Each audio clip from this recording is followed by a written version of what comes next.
Bonjour à tous, bienvenue sur Public Sénat. Allons plus loin encore ce soir. Nous sommes ensemble en direct pendant 2 heures. On va donc prendre le temps d'analyser et de questionner toute l'actualité politique et parlementaire. On va d'abord le faire avec notre invité du jour, Guillaume Gontard. Bienvenue à vous. Merci d'avoir accepté notre invitation. Vous êtes sénateur de l'Isère, rattaché au groupe communiste républicain citoyen et écologiste. Et vous réagirez notamment au nouveau pouvoir des maires voté hier au Sénat. Durant ces 2 heures, nous recueillerons également les réactions d'autres sénateurs et sénatrices en salle des conférences. Ce sera avec Quentin Calmet. Et puis nous irons également dans l'hémicycle rejoindre Alice Bardot qui nous dira où en sont les débats sur ce projet de loi engagement et proximité. Et puis allons plus loin, c'est aussi le club. Vous le savez maintenant, 3 intervenants qui ont des choses à vous dire. 3 intervenantes aujourd'hui, vous le voyez avec nous. Aujourd'hui, Cécile Cixous, bienvenue. Vous allez revenir, vous, sur cette nouvelle commission d'enquête réclamée par la droite sénatoriale. Oui, sur la radicalisation, et vous verrez, c'est pas la première. À suivre avec vous. Donc dans le club également, Marie Brémaud, bienvenue, notre spécialiste Europe. Aujourd'hui, grosse actualité européenne. Marie, ça y est, un accord a été trouvé sur le Brexit. Oui, mais on va pas crier victoire trop vite, Rebecca. On va pas crier victoire, vous avez bien raison. Prudence, c'est le maître mot dans ce dossier. Enfin dans le club, Caroline Deschamps, bienvenue. Caroline, vous reviendrez vous sur les boycotts dont fait l'objet la chaîne CNews. Eh oui, CNews, Zemmour et Desamour. À tout à l'heure, à toutes les 3. Dans une demi-heure, Sénat en clair. Il y a quelques jours, la délégation aux droits des femmes au Sénat fêtait son 20e anniversaire. Il se trouve que cela tombe à un moment important, celui de l'analyse du budget de Marlène Schiappa. Mais ce budget est critiqué par pas mal d'associations féministes. La secrétaire d'État a été auditionnée au Sénat mardi. Vous le voyez, elle répond aux attaques. Va-t-on vers un droit des femmes au rabais? Hashtag ALPL si vous avez envie de réagir sur ce sujet, à ce sujet et à d'autres. Mais d'abord, les débats au Sénat sur le projet de loi concernant les maires. Hier, plusieurs points ont été votés concernant leur pouvoir de police. On voit le détail de ce texte dans un instant avec vous, Guillaume Gontard. D'abord, le point avec Marion Vigreux. C'est justement parce qu'il faisait valoir son pouvoir de police que le maire de Signes dans le Var, Jean-Mathieu Michel, a été mortellement renversé en août dernier. Un fait divers qui a accéléré l'examen du projet de loi engagement et proximité. Projet qui vise à donner plus d'armes juridiques aux maires pour renforcer leur pouvoir d'action immédiat. Désormais, ces derniers pourront notamment sanctionner par des amendes les encombrements ou occupations du domaine public, mais aussi certaines incivilités ou troubles à l'ordre public, des amendes qui peuvent atteindre les 500 €. On a souhaité augmenter le niveau de l'amende pour qu'il y ait un caractère plus dissuasif. C'est important et notamment aussi sur le pouvoir d'astreinte qui est quand même essentiel, notamment, et on l'a vu cet été avec le décès du maire de Signes, sur des dépôts sauvages en matière de déchets, tout ce qui de près ou de loin porte atteinte à la fois à la sécurité sur certains sujets ou à la qualité de vie de nos concitoyens dans les communes. Donc c'est aussi une façon de résoudre des problèmes du quotidien. Ces derniers peuvent également recourir à des mises en demeure en cas de non-respect du droit de l'urbanisme, mais aussi procéder à la fermeture administrative des débits de boissons et des établissements diffusant de la musique en cas de trouble à l'ordre public ou d'infraction, compétence dévolue jusqu'alors au seul préfet. Et pour les aider à accomplir leur mission, les communes devront obligatoirement se doter d'une assurance juridique. Après 2 semaines d'examen et près de 1000 amendements, le vote solennel du texte est prévu au Sénat le 22 octobre prochain. Mais en attendant, ce texte est donc toujours débattu en ce moment même au Sénat. Alice Bardot, vous êtes dans l'hémicycle, vous suivez toutes ces discussions pour nous. On y évoque des points qui vont pouvoir faciliter le quotidien des élus et notamment leurs indemnités.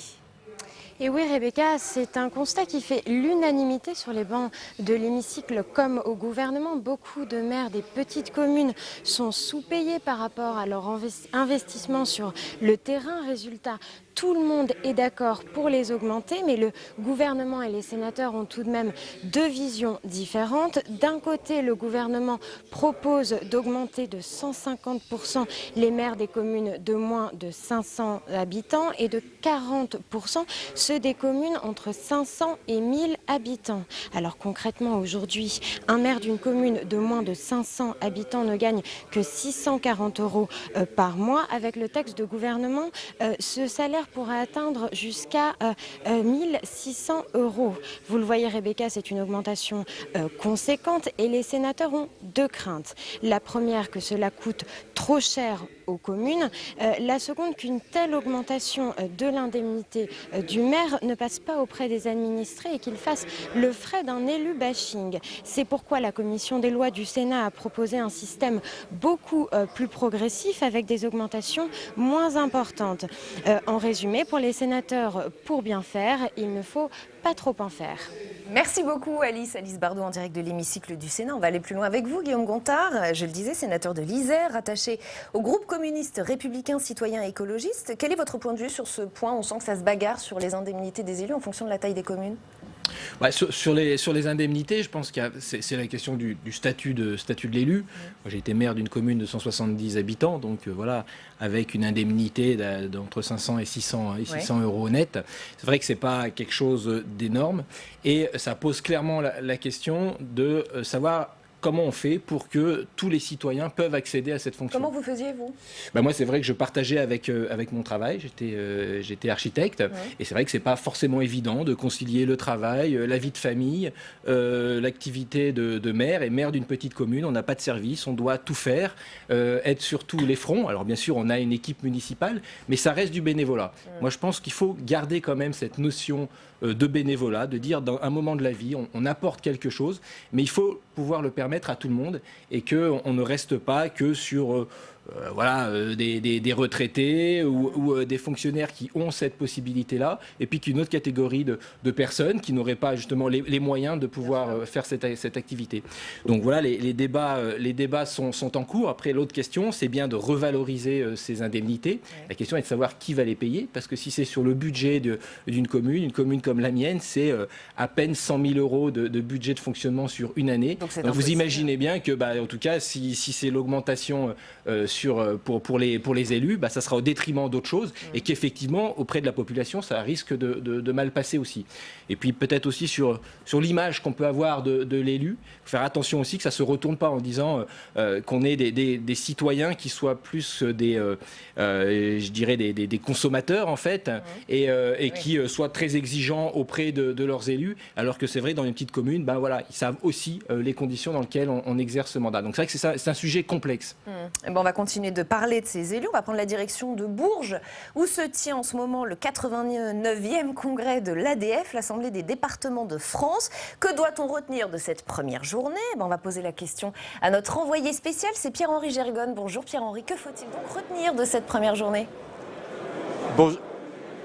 Bonjour Rebecca. Eh bien, après une journée de débats, de rencontres, d'interventions, on peut se faire finalement une idée assez précise de l'état d'esprit des élus départementaux réunis ici en congrès à Bourges. Et le moins que l'on puisse dire, c'est que ces élus des départements de France, ils n'ont pas le moral. On en a même entendu ce matin, il y a eu de nombreux témoignages qui allaient jusqu'à douter même de la pérennité de leur institution dans le temps.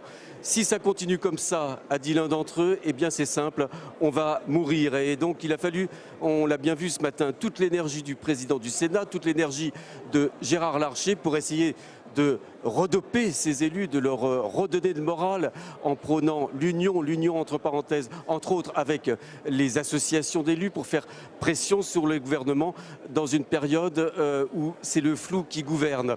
Alors qu'attendent aujourd'hui les présidents de département? Ils veulent d'abord des assurances sur ce, on peut le qualifier ainsi, de tsunami fiscal qui se précise à échéance de 2021, une fiscalité qui va être complètement bouleversée, c'est-à-dire que la principale recette des départements, c'était la taxe foncière, elle va être remplacée par une part de TVA. La TVA, vous savez, c'est basé sur l'économie. C'est une dotation extrêmement volatile. Ensuite, eh bien, les élus, ils ne comprennent pas très bien l'attitude de l'exécutif à leur égard. On parle de mépris, on parle d'excès comptable. Bref, il y a de l'incompréhension aujourd'hui entre les élus départementaux et l'exécutif. Une incompréhension qui pourrait bien se transformer en colère. Alors, dès demain, les représentants de l'exécutif seront là. Jacqueline Gourault sera présente, en même temps que Jean-Michel Blanquer, le ministre de l'Éducation nationale. Et si l'on ne veut pas que cette incompréhension se transforme en véritable colère, il faudra plus que des paroles, il faudra des actes. On écoutera Jacqueline Gourault très attentivement demain. Nous serons d'ailleurs en direct sur Public Sénat. Merci beaucoup Pierre-Henri, c'est très intéressant ce que vient de nous dire Pierre-Henri, c'est très fort aussi, il s'interroge sur la pérennité de leur institution, c'est ce blues qui pourrait se transformer en colère très vite et notamment à cause de la fiscalité. La question de la fiscalité et de l'autonomie en fait de ces structures et des départements, et puis de la question aussi de la place des départements en lien avec la place de l'intercommunalité qui a pris de plus en plus de place. Et c'est vrai que sur ces différents échelons, de savoir qui fait quoi, et c'est vrai que de plus en plus, on voit que les départements en fait sont un peu des caisses d'enregistrement de l'État, que ça soit sur le RSA, sur la PAL pour les personnes âgées, où c'est le département en fait applique la politique de l'État, et avec des compétences, la compétence mobilité sur les déplacements qui passent à la région. Donc je pense qu'il y a une vraie réflexion à avoir sur l'organisation entre communes, intercommunalité, département, région. Et c'est vrai qu'on a là un texte sur le statut de l'élu. On voit qu'on a abordé, je dirais, de manière très légère ces aspects-là, mais qu'on n'est absolument pas allé au fond des choses, et que on voit bien que là on a un texte, on va dire préélectoral, mais je pense qu'à un moment donné, il faudra se pencher clairement sur la question et de savoir quel est réellement, si on veut garder un département, quel est le rôle du département en lien avec l'intercommunalité. Moi, je ne peux pas m'empêcher de me demander, puisqu'on voit depuis le début du mandat d'Emmanuel Macron cette colère des élus locaux, régions, départements, communes, s'il n'y a pas aussi un peu de posture politique. Est-ce que vous ne croyez pas qu'on est là aussi face à une opposition politique entre le bord d'Emmanuel Macron et le camp d'en face ? Je pense que c'est un ensemble. Alors moi, c'est vrai que moi, plutôt élu rural, c'est vrai que je vois aussi c'est un peu du blues de la ruralité, que des fois j'ai envie un peu de combattre, parce que moi je vis aussi autre chose. On est dans des petites communes, au sein de l'intercommunalité, on peut faire avancer des choses, notamment en matière de transition écologique. C'est vraiment là où on a des vrais leviers. Alors bien sûr, c'est pas facile. Et moi, ce que j'ai plutôt envie de dire au gouvernement, c'est là vous avez vraiment un échelon important entre la commune, l'intercommunalité, de proximité sur lequel on peut agir. Donc regardez ça, et par contre donnez des moyens financiers, mais aussi de l'ingénierie, parce que c'est réellement ce qui manque sur les territoires. Guillaume Gontard, vous restez avec nous, je vais vous inviter à réagir à d'autres sujets, ceux choisis par nos chroniqueuses du jour, et c'est l'heure du club d'Allons plus loin.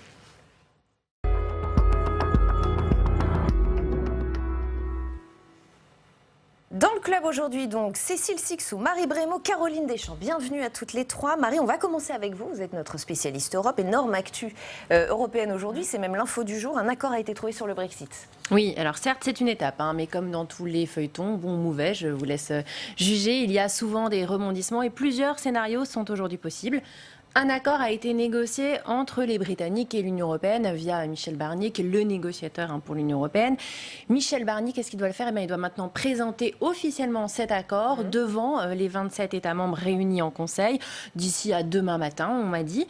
Dans la foulée, soit les 27 États membres endossent l'accord, c'est-à-dire qu'ils l'approuvent, ils considèrent qu'il correspond aux objectifs que s'était fixé l'Union européenne. Et dans ce cas-là, cela lancerait la procédure de ratification devant le Parlement européen. Sauf que vous ne croyez pas trop à ce premier scénario. Vous avez l'air un peu sceptique. En effet, je vais donc vous parler de la deuxième option qui semble tout de même plus probable. D'ici demain, Michel Barnier, en effet, donc présente aux 27 États membres l'accord. Et là, le Conseil européen, qu'est-ce qu'il fait ? Il se laisse un peu de temps pour se prononcer. Pourquoi se laisser du temps ? Eh bien, au-delà qu'on en avait trop, du temps. Finalement, là, la négociation, elle s'est jouée dans les 5 derniers jours. Mais au-delà du fond, l'Union, elle veut d'abord savoir si le Parlement britannique va ratifier cet accord négocié par Boris Johnson. Et là, autant vous dire qu'il y a de gros doutes, même si le Premier ministre britannique, lui, est plein d'espoir.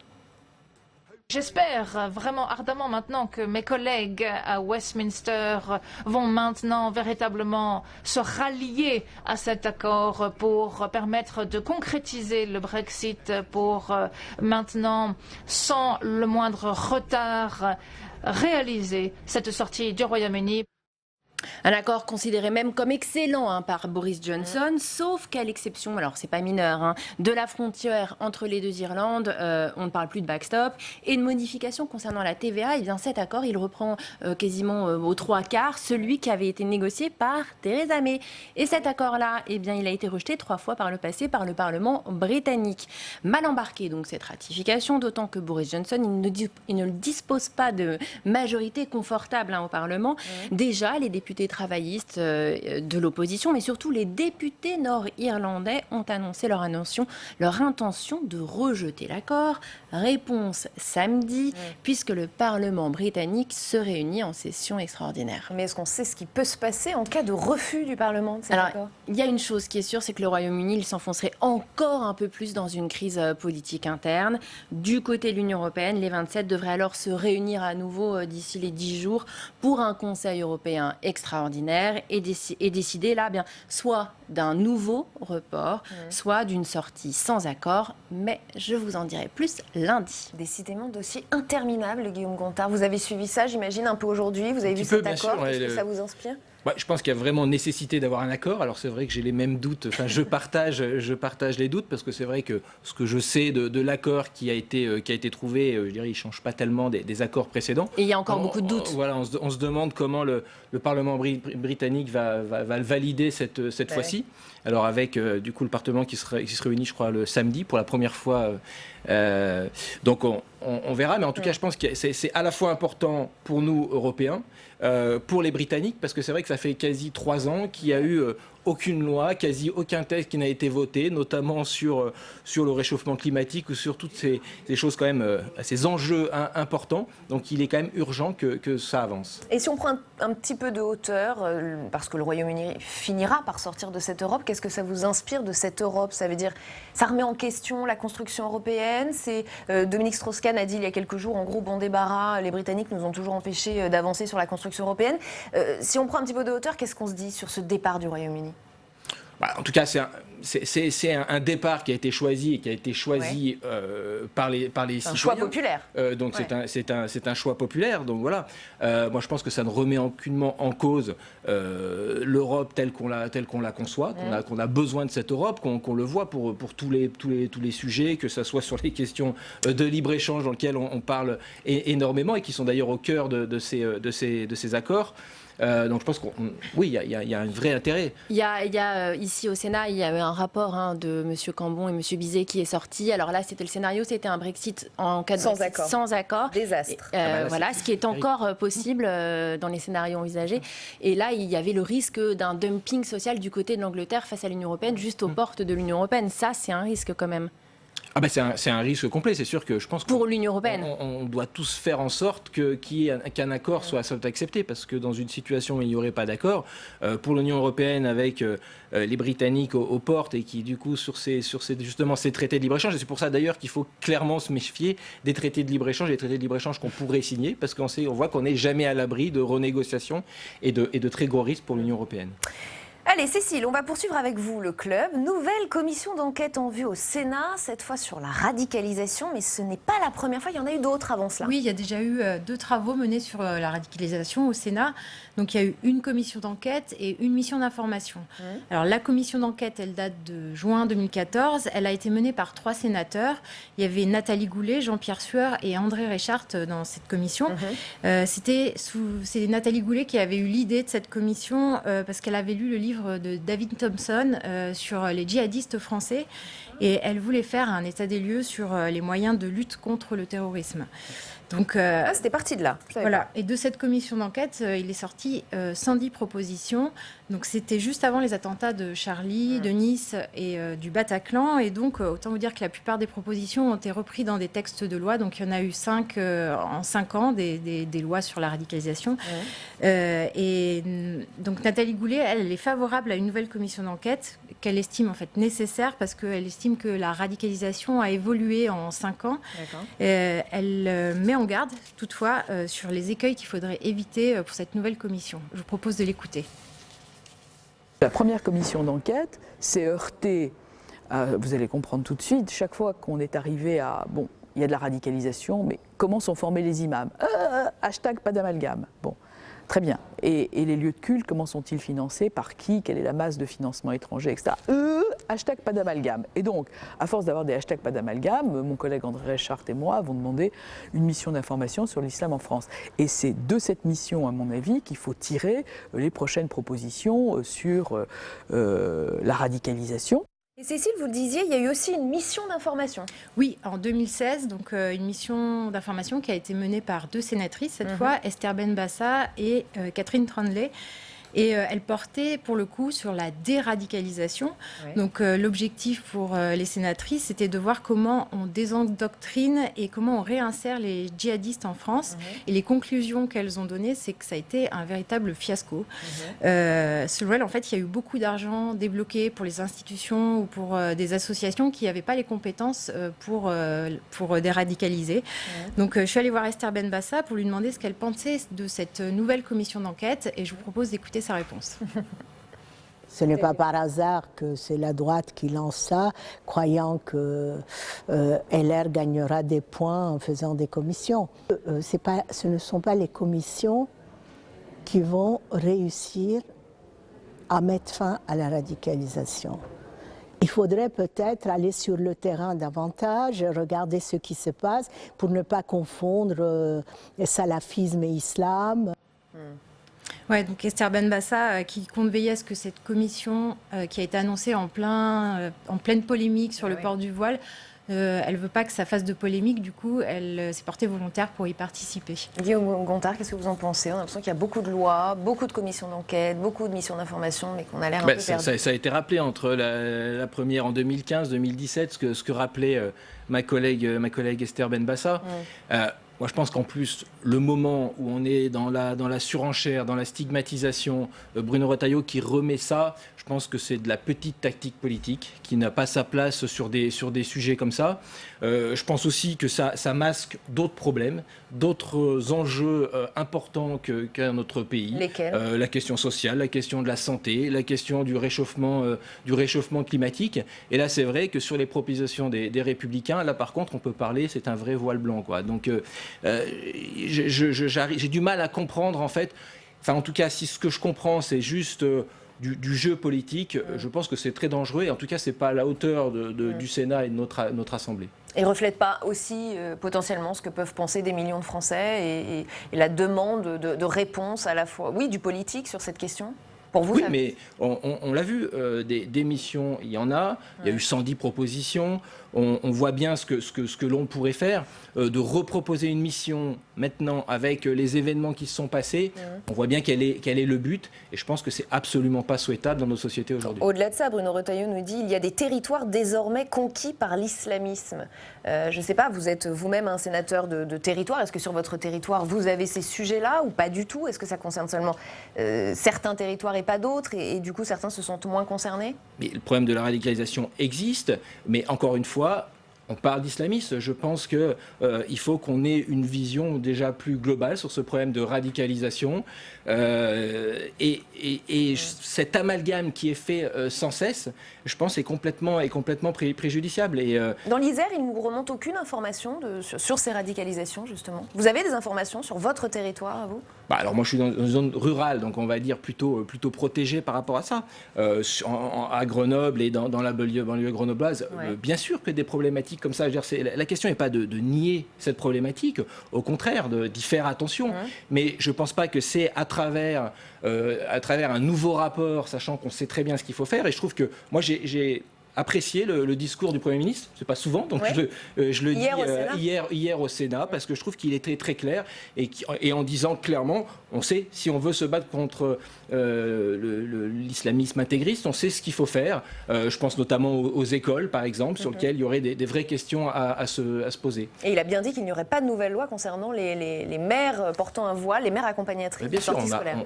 On a des lois en France qui sont très claires et qui permettent. Alors il y a une personne voilée qui a été invectivée alors qu'elle était pleinement dans les lois de la République et qui sont très claires, des lois laïques.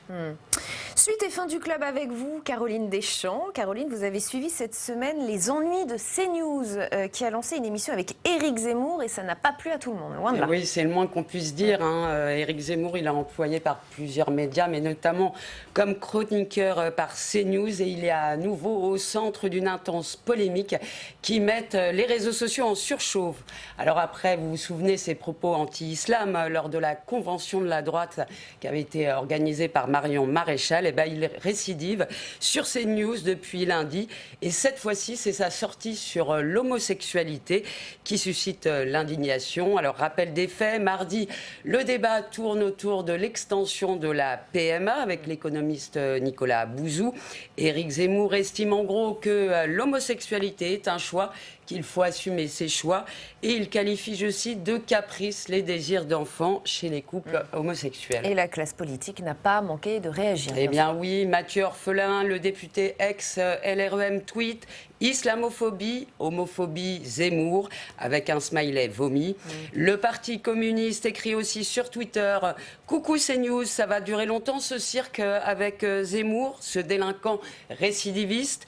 Il est vrai, Rebecca, qu'Éric Zemmour a été condamné par 2 fois pour provocation à la haine religieuse et à la haine raciale. Et puis Cédric Villani, le député LREM et candidat à la mairie de Paris, a profité de son passage chez Jean-Pierre Elkabbach pour faire part de son indignation, mais pas seulement, on l'écoute.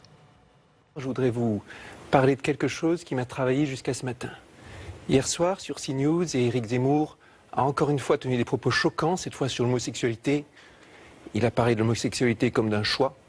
Il a parlé du désir d'enfant comme d'un caprice. Ces propos visent à diviser et n'ont rien à faire, à mon avis, sur une chaîne d'information telle que la vôtre. Si ça n'avait pas été aussi tard, j'aurais probablement annulé ma venue. Alors Rebecca, on pourrait penser au coup de com' de Villani, mais les appels au boycott se multiplient sur les réseaux à grands coups de hashtag. Premier acte, les annonceurs, un collectif citoyen qui lutte contre le financement des discours de haine, Sleeping Giants, il y a une entité française, interpelle les marques sur Twitter pour qu'elles retirent leur spot de pub de l'émission. Ferrero, La Maïf et bien d'autres ont enlevé leur spot de peur de voir leur image écornée. Acte 2, ce sont les politiques et les intellectuels qui s'y mettent. Hier, c'est Jacques Attali qui l'a fait savoir sur Twitter, alors que Jean-Pierre Elkabbach annonçait sa venue dans son émission du matin. L'économiste et écrivain se fend d'un tweet lapidaire. Non, malheureusement, je ne viendrai plus sur CNews pour le moment. Les députés La République En Marche, Fiona Lazare et Caroline Janvier ont annoncé aussi faire de même. Alors, ceci dit, Rebecca, Éric Zemmour a aussi ses défenseurs, notamment du côté de l'extrême droite. Une pétition en ligne intitulée hashtag Je soutiens Zemmour pour la liberté d'expression, c'est toujours l'argument, a recueilli pour l'heure près de 68 000 signatures. Et ces indignations de politique et de personnalité ont quel effet, du coup, Caroline ? Alors, une vague de signalements au CSA. Alors, on ne connaît pas encore complètement les chiffres. J'ai cherché à joindre le CSA, mais il ne les donne pas. Plus de 4 000 sont recensés, en tout cas pour le moment. Du côté des audiences, si l'émission où officie Zemmour sur CNews a fait un carton lors de la première, mardi, plus dure était la chute. Le programme avait perdu 111 000 téléspectateurs. Difficile de dire si ce sont les réactions d'indignation, les appels au boycott, ou c'est tout simplement l'effet de curiosité. Une déception le lendemain. Voilà, qui s'est émoussé. Alors, des chiffres qui seront de toute façon scrutés à la loupe dans les jours à venir, et puis bien sûr à l'aune de la prochaine polémique. C'est un vrai sujet sur la liberté d'expression, Guillaume Gontard, là. Oui, mais là, on n'est absolument pas dans la liberté d'expression. Moi, je suis franchement désespéré de devoir m'exprimer sur un tel sujet. On a, on va dire, un multirécidiviste, hier, qui a encore eu des propos homophobes, qui a été condamné, qu'on permet de passer à 1 heure de grande écoute.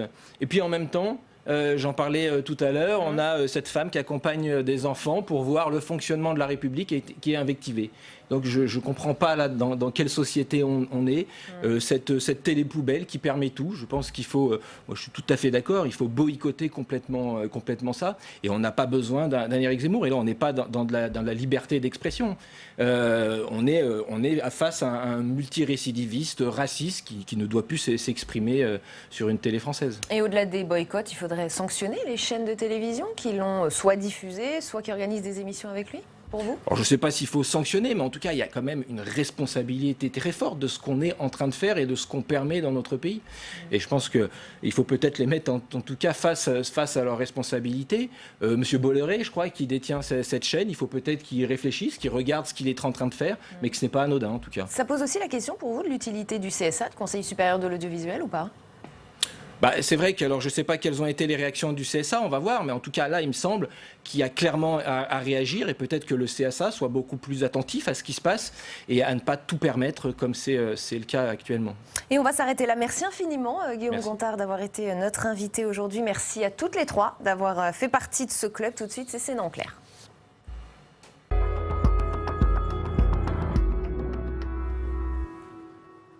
Sénat en clair consacré cet après-midi au budget 2020 concernant le droit des femmes. D'après les calculs de Marlène Schiappa, l'enveloppe globale pour l'égalité femmes-hommes dépasserait le milliard d'euros. Les associations féministes sont assez sceptiques. Avant d'en discuter avec nos invités, on va faire le point sur l'audition de la secrétaire d'État. C'était mardi au Sénat. On voit cela avec Jordan Klein. Un budget qui fait plus que doubler entre 2019 et 2020. L'égalité entre les femmes et les hommes, ainsi que la lutte contre les violences sexistes et sexuelles sont deux thèmes sur lesquels le gouvernement veut mettre l'accent. 361 millions d'euros sera la somme allouée pour lutter contre les violences faites aux femmes. Et dans le détail, plusieurs autres ministères s'engagent eux aussi financièrement dans ce combat. Le ministère de la Justice ou encore le ministère des Affaires étrangères. Ce dernier s'engagera dans la lutte contre les violences faites aux femmes en période de guerre. Durant son audition au Sénat, Marlène Schiappa s'est félicitée des efforts faits par le gouvernement. Il y a une mobilisation importante avec 230 millions d'euros du ministère de l'Intérieur, avec notamment les brigades de protection des familles, avec les correspondants départementaux et locaux d'aide aux victimes, mais peut-être insister sur un dispositif qui est nouveau, qui est le portail de signalement des violences sexistes et sexuelles, qui est porté à la fois par la police nationale et par la gendarmerie nationale. Parmi les mesures qui seront financées dès l'année prochaine, environ 5 millions d'euros seront consacrés à la mise en place du bracelet anti-rapprochement. 90 millions pour l'hébergement des femmes victimes de violences. Durant l'audition, les sénateurs se sont inquiétés de la gestion du nombre d'appels qui ne cesse d'augmenter sur le 3919, le numéro vert. Comment réussissez-vous à passer de 200 appels à 600 appels avec 3 postes en plus d'écoutantes? Vous dire si c'est suffisant ou pas actuellement, je ne le peux pas. Il est évident que, étant donné que nous avons diffusé très largement ce numéro de téléphone, c'est notre priorité absolue. Et bien évidemment, s'il y a besoin d'avoir encore de nouvelles écoutantes, bien évidemment, nous mettrons les moyens pour qu'il y ait encore de nouvelles écoutantes. Un doublement du budget alloué à cette grande cause du quinquennat, face auquel certaines associations restent encore sceptiques. Nous verrons une fois que ce sera effectif, explique l'une d'entre elles. Allons plus loin donc dans Sénat en clair d'abord. Avec nous ce soir Laurence Rossignol, bienvenue. Vous êtes sénatrice socialiste de l'Oise, vice-présidente de la délégation aux droits des femmes et à l'égalité des chances entre les hommes et les femmes, ancienne ministre des familles, de l'enfance et des droits des femmes. Christine Castelin-Meunier, bienvenue. Vous êtes sociologue au CNRS, vous êtes à l'initiative du congé paternité en France et vous êtes l'auteur de ce livre, L'instinct paternel. Anaïs Leleu, bienvenue à vous également. Vous êtes membre du comité de pilotage de Nous Toutes qui milite pour l'égalité entre les femmes et les hommes. Merci à toutes les trois d'avoir accepté notre invitation. Restons d'abord sur ce point précis du budget annoncé par Marlène Schiappa. Elle assure que ce budget d'égalité femmes-hommes a doublé. Laurence Rossignol, est-ce que vous partagez le scepticisme, les doutes des associations féministes? Est-ce que vous nous dites en gros, c'est une combine, comme le terme a été employé? Oui, je crois qu'on est passé au-delà du scepticisme et des doutes grâce au travail qui a été fait hier soir, parce que par nous toutes, en particulier. Puis Marlène Schiappa est venue hier devant la délégation droits des femmes présenter son budget, mais elle n'avait pas donné le document qui permettait d'analyser le budget. Donc on était un peu dans une discussion étrange. Oui, mais depuis le début, on sait que ça colle pas à cette affaire. On peut pas tout à la fois annoncer que le budget global consacré à l'égalité homme-femme a doublé, quand son propre budget à elle n'augmente pas d'1 centime. Ça voudrait dire que tous les autres budgets qui concourent à l'égalité homme-femme ont doublé, ce qui n'est pas vrai, ce qui n'est pas cohérent et plausible avec une analyse de la globalité des dépenses pour 2020. Et en plus, ceci est fondé sur une analyse qui est ambiguë. C'est le fameux document de politique transversale. Oui. C'est-à-dire qu'on va dans tous les ministères, on prend dans tous les ministères ce qui concourt à l'égalité homme-femme. Ministère de l'Intérieur. Intérieur, justice, affaires étrangères. Ce qui peut être vrai sur le papier. Alors, ce qui est une bonne démarche parce que c'est une démarche de transversalité. Et en même temps, quand on est la ministre ou la secrétaire d'État chargée de ça, on regarde avec un peu de circonspection ce que les autres ministères vous envoient. Parce que quand l'Éducation nationale annonce qu'elle dépense 130 millions d'euros pour l'égalité femmes-hommes, mais qu'on sait par ailleurs que les cours d'initiation à l'éducation sexuelle, découverte de la sexualité, de la citoyenneté, du respect, sont pas financés, on se demande bien ce que ça veut dire. Donc, première chose, il faut prendre le document de politique transversale avec prudence. Et deuxièmement, ce n'est pas possible que, alors que son budget fait 29 millions d'euros, tout le reste, c'est-à-dire plus d'1 milliard d'euros, viennent d'un doublement des budgets des autres. Donc, elle annonce 100% d'augmentation, puisqu'elle annonce le doublement. Et j'ai envie de dire, c'est 100% bullshit, quoi, son augmentation. Au moins, c'est dit. Christine Castelin-Meunier, quel est votre regard là-dessus? Vous pensez qu'il y a une combine derrière tout cela ici? Malheureusement, oui, je pense que c'est un peu, comme on a dit, de l'enfumage. Et je pense qu'il faudrait donner véritablement le détail, les choses très précises, pour que nous, notamment les femmes, on soit vraiment informés. Et puis, par ailleurs, je pense qu'il faudrait aussi s'attaquer au problème très important aussi, qui est laissé vraiment de côté, là où les Canadiens prennent vraiment le taureau par les cornes, c'est-à-dire du côté des violences masculines, prendre des mesures pour que ça avance du côté des hommes et qu'on on résolve un petit peu cette violence du côté des hommes et qu'on retire les hommes des maisons pour les mettre comme dans les maisons Oxygène au Canada. Et si on reste, pardonnez-moi, encore sur ce point du budget, Anaïs Leleu, quel est votre regard? Vous aussi, vous êtes plus que sceptique? Alors tout à fait. Parce qu'elle parle aussi d'un budget international, l'aide au développement, la solidarité internationale. Effectivement, c'est très intéressant de se pencher justement sur ce budget. Je rappelle que donc, nous, associations, réclamons depuis des mois et des mois, conformément aux préconisations du CESE, dont le Conseil économique et social, mais aussi le Haut Conseil à l'égalité femmes-hommes, 1 milliard spécifiquement contre les violences conjugales. Ce chiffre d'1 milliard, donc c'est une fourchette haute, mais c'est donc le chiffre qui est demandé. En réaction à ça, Marlène Schiappa annonce un budget d'1 milliard, comme si elle répondait aux demandes des associations. Donc nous, dès le départ, on a été nécessairement un peu sceptiques et on s'est dit que bon, si effectivement le budget était doublé, c'était évidemment une nouvelle qu'il fallait accueillir avec joie, mais que comme en politique on le sait bien, les promesses n'engagent que ceux qui croient, on attendrait d'avoir le document entre les mains pour vérifier.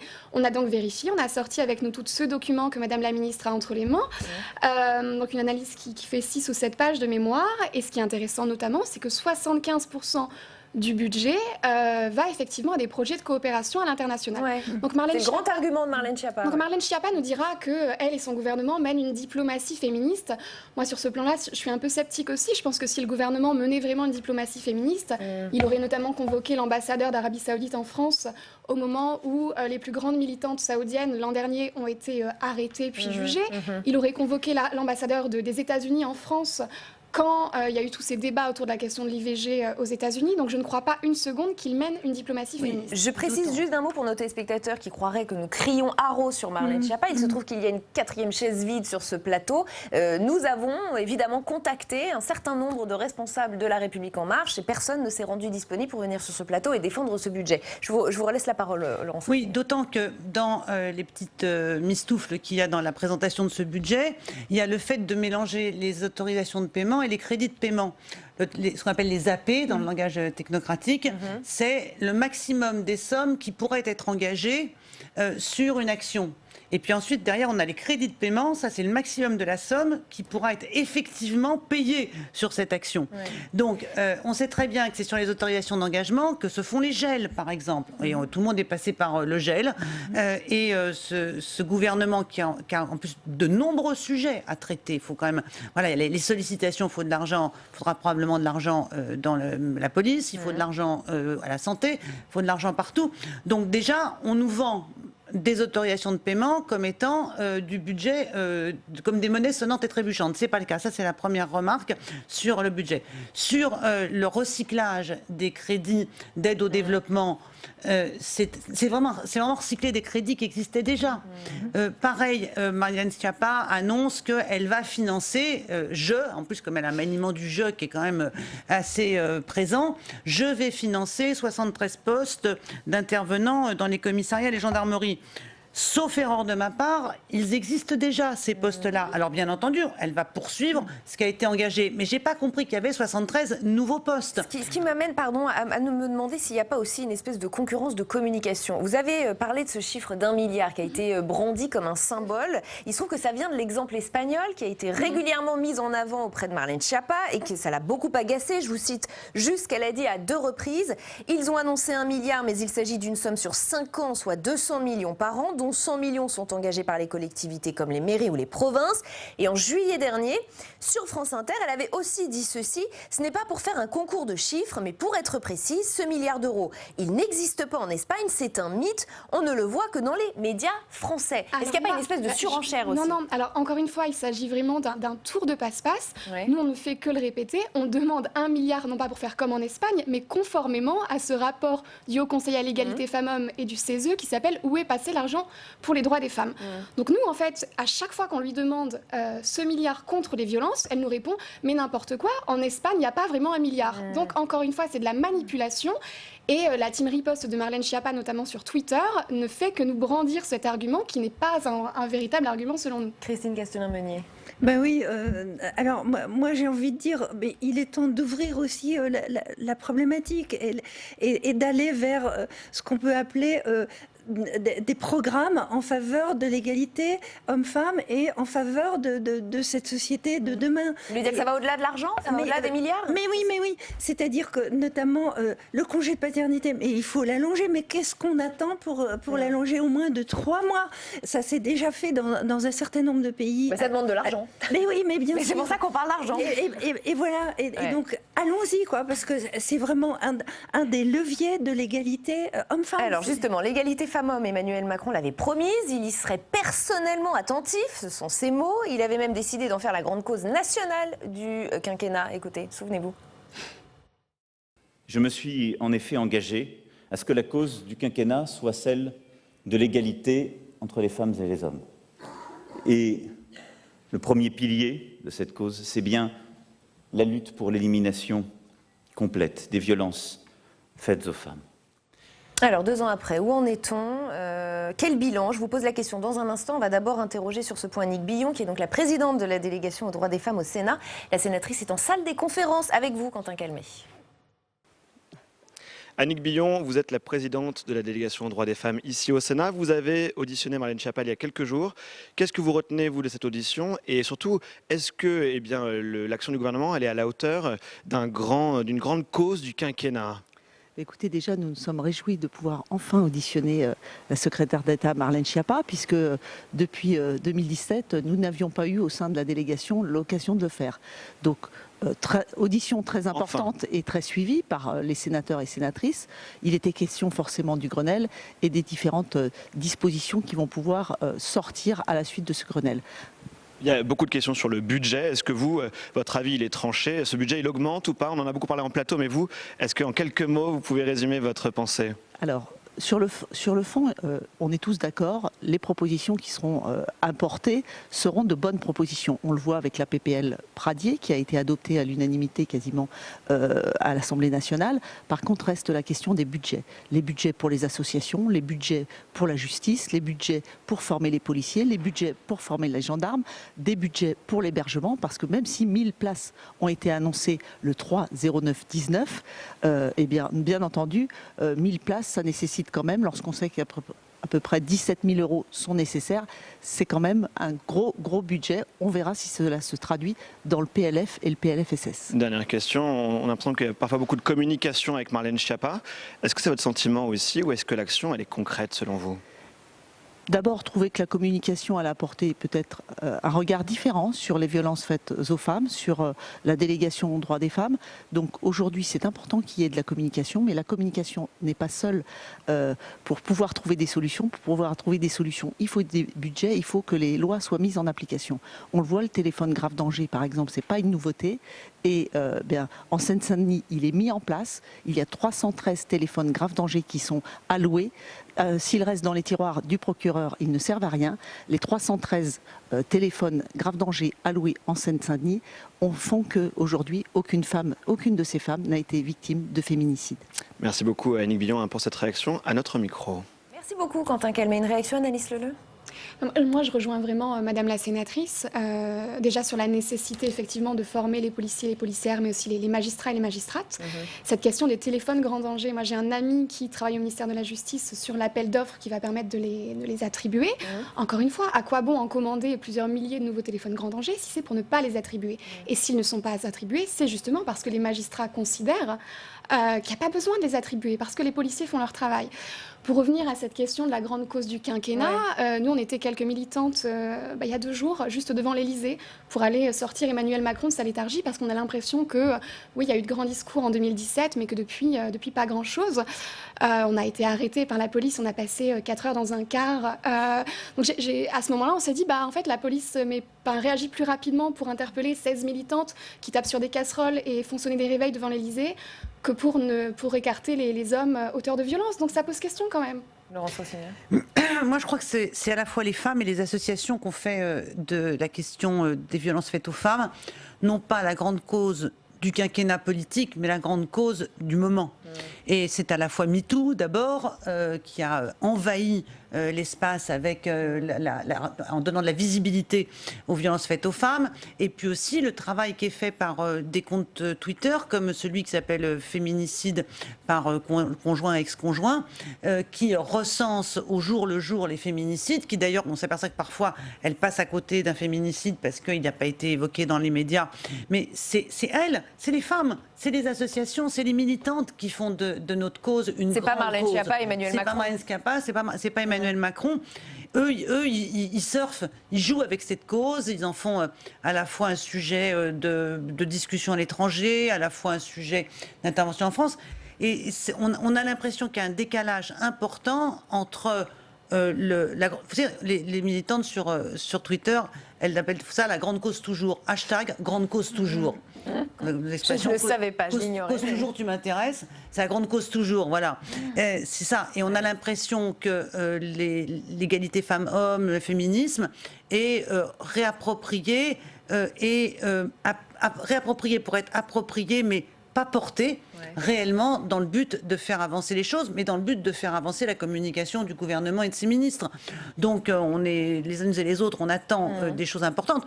L'Espagne, on en dit un mot, peut-être on parlera de la BPL Pradier, mais ce qui en Espagne a beaucoup compté, c'est la mise en place de juridictions dédiées. Donc l'exemple espagnol est bel et bien. Il existe bel et bien. C'est la mise en place de juridictions dédiées. Donc on va voir si le gouvernement veut aller jusqu'à ces juridictions dédiées, parce que effectivement, Anaïs le disait à l'instant, des téléphones grave danger, on en a distribué plus aux procureurs que dans les parquets que les femmes n'en ont eu dans leur sac à main. Donc il y a une méconnaissance de la question des violences faites aux femmes dans l'exercice de la justice civile, la justice familiale, et aussi dans la justice pénale. Donc il est temps que à la fois ces contentieux et à la fois ces délits ou crimes soient traités par des magistrats qui en connaissent toute la subtilité. Parce que c'est pas si simple. Quand on nous dit, par exemple, en matière de justice, on est fondé sur des principes qui sont très importants. Par exemple, le doute profite à l'accusé. Le doute profite à l'accusé, c'est un beau principe en droit pénal, parce que c'est celui effectivement qui protège... La présomption d'innocence. Oui, il y a la présomption d'innocence, mais aussi le fait que pour condamner quelqu'un, il faut des preuves. Mais sauf que le doute profite à l'accusé en matière de justice familiale, protection de l'enfance, protection des femmes contre les violences. on s'aperçoit que là, c'est des gros trous dans le filet. C'est des gros trous laissés dans le filet et qui exposent les femmes à la violence. Christine Castelin-Menet, vous partagez ce bilan sévère, vous aussi, sur ces 2 premières années du quinquennat qui finalement n'ont pas mis la cause des violences faites aux femmes ou des femmes en général comme Bien sûr, parce qu'en fait, ça devrait être fondamental. Pourquoi ? Parce qu'on est en train de changer de société, c'est clair. On est en train d'aller vers une société où il y a une prise de conscience concernant la condition de la femme et cette nécessité pour aller vers un avenir meilleur que la femme ait accès à des droits civiques et sociaux comme le préconisait le mouvement collectif des femmes des années 1970. Et je veux dire, c'est aberrant qu'on en soit encore là. Certes, il y a une prise de conscience et c'est fondamental, mais il faut foncer. Pourquoi il faut foncer ? Parce que vraiment, c'est le moment de pouvoir changer. Et notamment parce que les jeunes générations, notamment masculines, et je reviens au masculin parce que c'est important. Et c'est pour ça que j'ai fait ce bouquin chez Larousse sur l'instinct paternel, plaidoyer en faveur des nouveaux pères. Pourquoi ? Parce qu'il y a une demande aussi de changement du côté des jeunes générations masculines, dans le sens de l'estime de soi, le respect d'autrui, le respect de la femme. Parce qu'il y a une compréhension en termes d'intelligence au regard de tout ce qui va faire le lien avec l'enfant, tout ce qui va faire que la société va aller mieux dans un contexte de société où on va vers le surhumain, le surhomme, avec la technologie. Et donc, c'est fondamental de réaliser que plus ça va changer, dans le bon sens du terme, plus il y a aussi du défensif qui se met en place. Et plus il y a l'offensif, et notamment plus les violences masculines redoublent du côté d'un certain nombre de générations. Donc il faut foncer. Mais Madame a raison, je voulais juste sur le bilan, en fait, au bout de 2 ans, dire une chose, c'est que ce qui est très troublant et très désolant pour moi, c'est parfois le sentiment d'un manque de sincérité de la part du gouvernement. Et un manque de sincérité parce qu'on fait des annonces, puis après elles ne sont pas suivies des faits, et puis quand il y a un problème, on lance autre chose pour masquer le problème, puis après tout ça se perd dans les sables de l'interministériel ou je ne sais où, et puis après on va annoncer un chiffre, il est faux, c'est pas grave, on va pas en reparler parce que peut-être qu'il est faux, et puis on n'a pas de lisibilité, de visibilité. Je lis qu'il y a eu 560 places nouvelles d'hébergement qui ont été créées en 2019, spécifiquement pour les femmes victimes de violences. Il a été contesté ce chiffre. Mais ce que je voudrais, c'est qu'à un moment donné, on nous dise, voilà, il y en a tant dans tel département, tant dans tel département, telle structure en a eu tant, telle structure en a eu tant, parce que ça nous permettrait quand même de comparer. Et on ne donne pas ces chiffres. On n'a pas ces chiffres-là. Et quand on discute avec les associations, toutes les associations disent, ça doit être chez les autres, parce que c'est pas chez nous, vous savez, dans un autre département, c'est pas le nôtre. Et ce qui est douloureux pour moi, c'est que toutes les femmes qui sont engagées dans le combat féministe, qu'elles le soient comme vous, en écrivant, par l'apport de la recherche, qu'elles soient les jeunes militantes de nous toutes, de la Fondation des femmes, d'Oser le féministe, que ce soit les plus vieilles militantes comme moi, ce sont des femmes sincères. Leur combat est fondé sur la sincérité. C'est un engagement de toute une vie. Et tant d'insincérité face à cette sincérité, c'est tellement désolant, c'est tellement insultant presque pour elles. Alors je vous le disais, il y a quelques jours, la délégation aux droits des femmes au Sénat a célébré ses 20 ans, ce qui a été l'occasion là aussi de faire le point sur les avancées, sur les reculs. Nos équipes ont interrogé notamment le défenseur des droits, Jacques Toubon, et il nous dit attention, il y a des droits essentiels qui sont remis en cause. Je voudrais qu'on l'écoute. Je pense que ce gouvernement, comme tous les autres avant lui, s'est efforcé de prendre en compte ces situations. Il y a des moments plus difficiles et nous en connaissons un. Et ce moment difficile, c'est notamment parce qu'il y a des droits essentiels pour les femmes qui sont en train d'être remis en cause. On voit monter les actions anti-avortement, par exemple. On voit que beaucoup, et je suis amené à traiter ces cas, que beaucoup de femmes étrangères, par exemple, ont des difficultés pour accéder à l'interruption volontaire de grossesse. On voit qu'il y a eu des tas de polémiques autour de la contraception. Donc, c'est ce qui est extrêmement important, c'est de faire en sorte de veiller à ce que jamais on ne recule et qu'on entreprenne en permanence de nouvelles actions. Anaïs Leleux, il ne faut jamais s'arrêter, le contexte est inquiétant, vous trouvez vous aussi ? Effectivement, moi je rejoins Monsieur Toubon aussi sur la question de la défense nécessaire du droit à l'IVG. Je rappelle, en mars dernier, on avait le SYNGOF, le premier syndicat des gynécos de France, qui lançait une menace à l'IVG, qui partait du principe que s'ils n'obtenaient pas la police d'assurance qu'ils souhaitaient, ils arrêteraient de pratiquer des IVG en France. C'est pas Agnès Buzyn, la ministre de la Santé, qui s'est mobilisée, c'est pas Marlène Schiappa non plus, c'est nous, militantes, qui sommes allées à l'ordre des médecins pour, encore une fois, mettre le bazar, parce qu'on estimait que l'ordre des médecins, il était temps qu'ils prennent des sanctions contre ces gynécologues qui font ces menaces et qui les mettent à exécution depuis des années. Donc, effectivement, qu'il y a un problème et qu'effectivement, que le discours n'est pas à la hauteur des enjeux. Pas simplement le discours, les actes. Moi, je rappelle qu'il y a quelques mois, au moment où on a voté la loi santé au Sénat, j'ai fait adopter un amendement pour l'allongement de 2 semaines du délai d'IVG, parce qu'on sait qu'aujourd'hui, il y a des zones qui sont difficilement, où l'IVG n'est pas accessible, qui sont des zones de désertification médicale. Ça comprend l'IVG, la désertification médicale, et qu'il y a des femmes qui se trouvent hors délai en raison des difficultés d'accès. J'ai fait adopter un amendement. Le gouvernement, avec la droite sénatoriale, se sont mis d'accord pour faire battre cet amendement dans une deuxième lecture. Quand plusieurs fois j'ai proposé un amendement pour supprimer la double clause de conscience spécifique, c'est-à-dire ce qui permet à des médecins de dire « moi je ne veux pas pratiquer d'IVG ». Quand un chef de service dit ça, il faut être très courageux quand on est un jeune ou une jeune médecin dans son service pour dire « mais moi je vais les faire ». J'ai demandé plusieurs fois qu'on supprime cette double clause de conscience spécifique, puisque je rappelle que les médecins, tous les soignants ont une clause de conscience dans le code de déontologie, c'est une clause de conscience en plus pour l'IVG, donc qui isole l'IVG des autres actes médicaux. Le gouvernement s'y est opposé systématiquement. Donc je ne doute pas du fait que aussi bien Agnès Buzyn que Marlène Schiappa sont attachées au droit à l'IVG. Elles ne font pas partie. On peut pas en douter, bien sûr. J'en doute pas un instant. Elles ne font pas partie des anti-IVG, mais elles ne veulent pas prendre des décisions politiques pour aujourd'hui conforter ce droit à l'IVG qui est attaqué à la fois par les courants réactionnaires anti-IVG qui redressent toujours la tête dès qu'ils en ont l'occasion, et d'autre part par la désertification médicale, qui ça n'est pas de la volonté de personne, mais qui est le constat que nous faisons, nous élus de départements de province sur le terrain. Christine Castelin-Meunier, vous parliez il y a un instant de cette nouvelle génération, notamment masculine, qui semble vouloir aller de l'avant, qui semble vouloir progresser. On a aussi des reculs. Vous les constatez, vous aussi ? Complètement, et j'en parlais tout à l'heure. C'est-à-dire, plus ça bouge aussi dans le bon sens, plus il y a un recul incroyable. C'est le retour du balancier, c'est incroyable. C'est-à-dire qu'il y a aussi ce sentiment de chute du piédestal du côté masculin. Il y a aussi toutes ces interrogations sur les transformations de la culture masculine. Et du coup, il y a des hommes qui sont des masculinistes, qui sont des souverainistes et qui revendiquent le pouvoir masculin comme autrefois.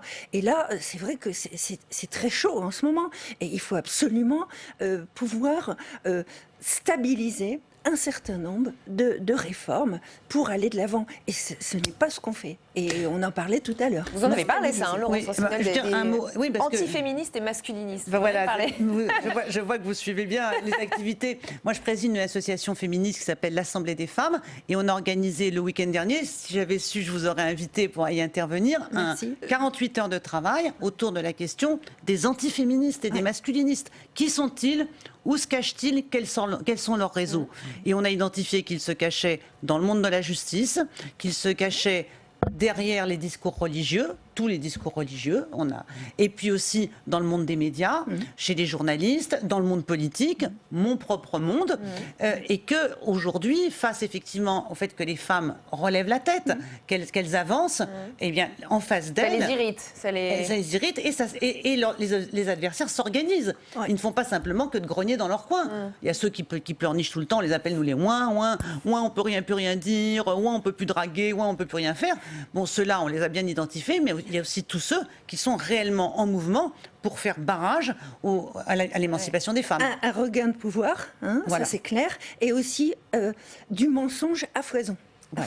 Donc un peu comme si on était dans une société où on perdait le fil du raisonnable au nom de ce suprémacisme masculin. Il nous reste 30 secondes, Anaïs Leleu, si vous souhaitez conclure sur ce point. Je vais conclure avec un hashtag qu'on a pas mal repris nous sur les réseaux sociaux, de l'oseille pas un Grenelle. De l'oseille par un Grenelle. Et ben voilà, alors moi j'aimerais bien aussi, je propose une dizaine de mesures pour aller de l'avant du côté masculin et j'aimerais bien aussi qu'on puisse en discuter. Et ben on vous met en relation avec Laurence Rossignol. Merci à toutes les trois en tout cas d'avoir participé à ce Sénat en clair. Allons plus loin, continue dans un instant la deuxième partie de l'émission et notamment le match des idées. Avant cela, retour sur les déclarations de Jean-Baptiste Lemoyne. Le secrétaire d'État était l'invité de Bonjour chez vous. Il répondait aux questions d'Oriane Mancini ce matin. Il est notamment revenu sur les conséquences du désengagement américain en Syrie. Écoutez. Ce qui se passe dans le nord-est de la Syrie n'est pas acceptable. Il y a là deux actions unilatérales, celle du président Trump qui retire des troupes américaines et qui du coup laisse le champ libre à l'action de l'armée turque. Et deuxième acte unilatéral qui n'est pas acceptable, c'est l'entrée sur le territoire syrien de ces troupes turques. Très clairement, le président turc a une responsabilité immense devant l'histoire. Et ce que je veux dire, c'est que cette responsabilité, il devra l'assumer. Parce qu'on le voit bien, nos frères d'armes de lutte contre le terrorisme, qui étaient les Kurdes, connaissent aujourd'hui une situation très compliquée. On comprend bien que la France est moteur, mais on a un certain doute sur la cylindrée. Concrètement, on était au Kurdistan grâce au soutien et à l'appui des États-Unis. Dès lors que cet appui est parti, nous sommes obligés de nous retirer. Et on voit que les sanctions sont quand même relativement légères vis-à-vis d'Ankara. Est-ce qu'on est condamné à l'impuissance ? Non, il ne faut pas se résoudre à l'impuissance. Et dès la semaine dernière, nous avons demandé au Conseil de sécurité de l'ONU de se réunir. Le Conseil de sécurité va continuer à être saisi de la question.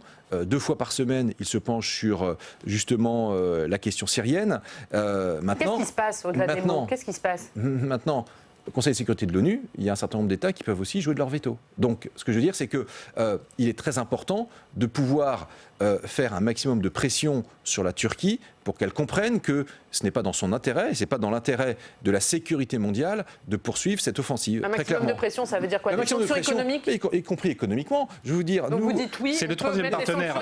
C'est le troisième partenaire de la France hors Union européenne et la Suisse. Et est-ce que vous allez vraiment vous fâcher avec Ankara de ce point de vue-là ? Je vous donne un exemple très concret.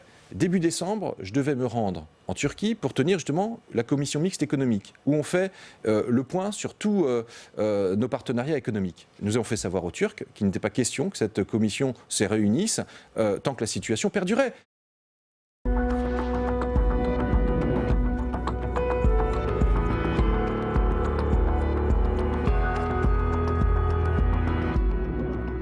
Et bienvenue sur Public Sénat. Merci de nous rejoindre. Allons plus loin encore ce soir. Voici le programme. Dans le grand débat, nous reviendrons sur l'information du jour. C'est cet accord sur le Brexit. On ne l'attendait plus, on ne l'espérait plus. Pourtant, ça y est, il est intervenu. Mais attention, l'affaire n'est pas bouclée pour autant. Loin de là, le Parlement britannique doit encore l'approuver. Le vote n'est pas acquis du tout. Brexit, voit-on vraiment le bout du tunnel ? Hashtag ALPL si vous avez envie de réagir sur Twitter. Durant cette heure, nous irons aussi en salle des conférences pour recueillir les réactions d'autres sénateurs et sénatrices et ce sera avec vous, Quentin Calmet. Voilà, Rebecca, dans un instant à mon micro, Jean Bizet, le président de la Commission des Affaires européennes. Et vous vous en doutez, hein, on va parler Brexit. Tout à l'heure, Quentin, on s'en doute. Avant cela, le match des idées, je vous le disais. Il va opposer notre duo du jeudi, que vous connaissez bien, Agnès Verdier-Molinier, François Calfon. Confrontation de points de vue ce soir sur la réforme des retraites. A-t-elle du plomb dans l'aile ? Il semblerait en tout cas que le gouvernement s'apprête à en repousser la mise en œuvre. Pourquoi ? Que se passe-t-il ? On va essayer de voir ça d'abord avec Samia Dechir. C'est un front uni qui inquiète le gouvernement. Alors qu'ils manifestaient jusqu'ici chacun de leur côté contre la réforme des retraites, les syndicats prévoient une journée de mobilisation unitaire le 5 décembre. Pour éviter un mouvement social d'ampleur, le gouvernement serait prêt à modifier le calendrier de sa réforme. Un plan B dévoilé par le quotidien Les Échos. Initialement, le gouvernement privilégiait une entrée en vigueur de la retraite par points à partir de la génération née en 1963, celle qui aura 62 ans en 2025. Il envisage désormais 2 autres options pour retarder l'entrée en vigueur de la réforme. L'appliquer à des générations plus jeunes, nées après 1963, ou aux nouveaux entrants sur le marché du travail à partir de 2025. Un scénario injuste envers les générations futures pour le sénateur René-Paul Savary, qui suit de près le dossier. On réfléchit sur un sujet de société, sur plusieurs générations. Il ne s'agit pas de prendre des mesures aujourd'hui qui ne nous concernent pas pour et les faire passer comme ça pour les imposer aux jeunes. Ça veut dire que derrière, comment vont-ils avoir confiance dans le nouveau système? Même son de cloche côté syndicat, quel que soit le calendrier, ils restent opposés à la réforme. Déjà injuste à leurs yeux, elle le serait encore plus pour Force ouvrière si elle ne s'appliquait qu'aux nouveaux entrants sur le marché du travail. Aujourd'hui, pour la génération qui rentre sur le marché du travail, à 85%, elle se fait en CDD, donc sous de mauvaises conditions de travail et de mauvaises conditions de rémunération avec ce qu'on appelle des carrières hachées. Donc leur faire supporter la double peine, mauvais travail, mauvaises conditions de travail, mauvaise rémunération, et en plus leur projeter une retraite qui se verra mauvaise aussi, c'est assez scandaleux et j'espère bien que justement les organisations de jeunesse se mobiliseront aussi avec les organisations syndicales. Les syndicats lycéens ont déjà prévu de se joindre à la manifestation du 5 décembre. Pour tenter de déminer le front social qui s'étend, Édouard Philippe sera ce soir dans le Jura pour un débat citoyen sur la réforme des retraites. Allons plus loin donc dans le match des idées avec nous ce soir Agnès Verdier-Molinier. Bonsoir, directrice de la Fondation IFRAP, auteur de ce livre En marche vers l'immobilisme, et François Calfon, conseiller régional d'Île-de-France, membre du bureau national du Parti socialiste et cofondateur de Gauche Nouvelle. François Calfon, justement, votre interprétation de ce qui se passe. Pour vous, c'est une réforme repoussée au calendrier? On a bien vu l'autre jour avec la manifestation catégorielle des pompiers que ça s'est terminé dans un drame, une forme de confrontation. Donc tout est prétexte à coagulation sociale. Et moi, j'avais annoncé au lendemain, finalement, de la réforme des Gilets jaunes et au canadair de mesures de rattrapage, qui sont d'ailleurs pas financées, que c'était la fin du quinquennat. On a la confirmation, pour parler simplement, que c'est la fin du quinquennat. C'est-à-dire que c'est l'immobilisme, c'est fini, ils ne vont plus avancer? Bien sûr, si vous refusez une réforme systémique qui a fait l'objet déjà de je ne sais pas combien de rencontres sociales, après avoir été enterré par le président de la République lui-même sur le fameux âge pivot, on renvoie au calendrier grec, appelons ça comme on veut, c'est la fin de ce quinquennat. Par ailleurs, parce qu'on a une sorte de feuilleton dans nos discussions, et ça prouve, enfin c'est l'exemple par la preuve, qu'en réalité il n'y avait aucune urgence à une réforme comptable. Alors je ne dis pas qu'il n'y a pas... c'est vrai, vous l'avez dit sur ce plateau. Je l'ai dit, je l'ai redit, et vous allez voir que le gouvernement va lui-même reprendre mes arguments quand il aura enterré sa propre réforme. On va vous nommer conseiller d'Emmanuel Macron. Ça je ne crois pas, hein. Il en a, quoi qu'il en ait beaucoup de divers horizons. Donc voilà où nous en sommes, avec ensuite des conséquences qu'on voit bien. C'est que si vous mettez en place un peu tardivement pour les jeunes entrants sur le marché du travail une autre notion avec finalement le nouveau système et perdurant l'ancien, vous aurez deux systèmes de retraite qui cohabiteront. Et là, pour le coup, c'est à peu près aussi complexe à comprendre et à financer que le Brexit. Agnès Verdier-Molinier, comment vous voyez les choses là? Ce qui est amusant, c'est qu'on est parti d'une feuille de route qui était relativement claire, c'est-à-dire qu'il fallait qu'on soit dans un système équitable. C'était ça qu'avait dit le président de la République en campagne. 1 euro de cotisation devait donner les mêmes droits. On avait un système injuste, ce qui est vrai, puisque on voit bien qu'on n'a pas du tout les mêmes droits à pension qu'un cheminot de la RATP quand on travaille dans le secteur privé, qu'on n'a pas d'avantages particuliers. On voit bien les écarts entre des âges très, très jeunes. On se doutait que vous prendriez ce genre d'exemple. Non, parce qu'on va avoir, c'était dans le reportage, on va avoir une grève à partir du 5 décembre. Ça va être encore quelque chose qui va peser sur ceux qui utilisent les transports en commun. Alors on nous dit beaucoup d'utiliser les transports en commun, mais une fois qu'on s'est bien adapté aux transports en commun, on a aussi beaucoup de difficultés régulières, que ce soit la SNCF ou la RATP. Là, on risque d'avoir quelque chose d'assez dur, c'est ce qui est craint par le gouvernement. Et finalement, on nous explique que ce sera plutôt pour les générations qui ne sont pas du tout encore à la retraite. En gros, les générations qui sont nées maintenant petit à petit, ça va être les 70.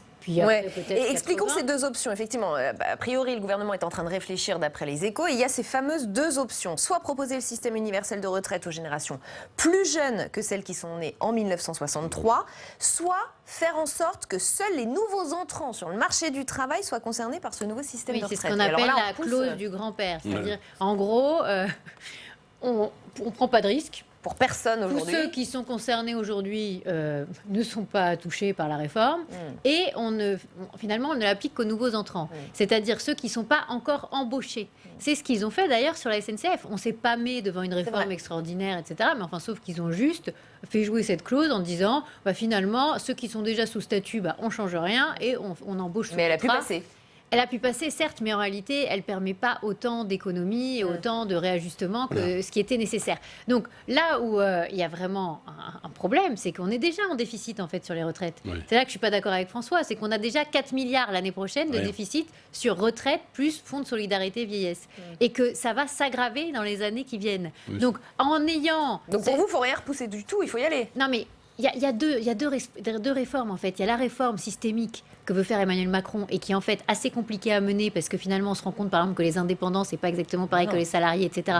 Donc les indépendants en fait il faudrait mieux les mettre à part et dire les salariés du public et les salariés du privé on les traite de la même manière, on les calcule de la même manière, on a les mêmes taux de remplacement, etc. etc. Ça c'est la logique et on va peut-être vers un système par points, pourquoi pas. Mais il y a une autre réforme à faire tout de suite. C'est repousser l'âge de départ petit à petit, comme on fait tous les autres pays, et c'est augmenter le nombre de trimestres de cotisation. Et avec ces deux leviers-là, on peut réussir à équilibrer le système avant de passer au régime universel. Et je vous donne juste une autre réaction à cette information des Échos, celle du député La France Insoumise, Adrien Quatennens. On appelle ça la trouille, mais que le gouvernement ne s'y trompe pas. Le problème n'est pas son calendrier, mais son intention de baisser les pensions et de faire travailler toujours plus longtemps les Français pour ne pas consacrer une part plus importante du PIB aux retraites.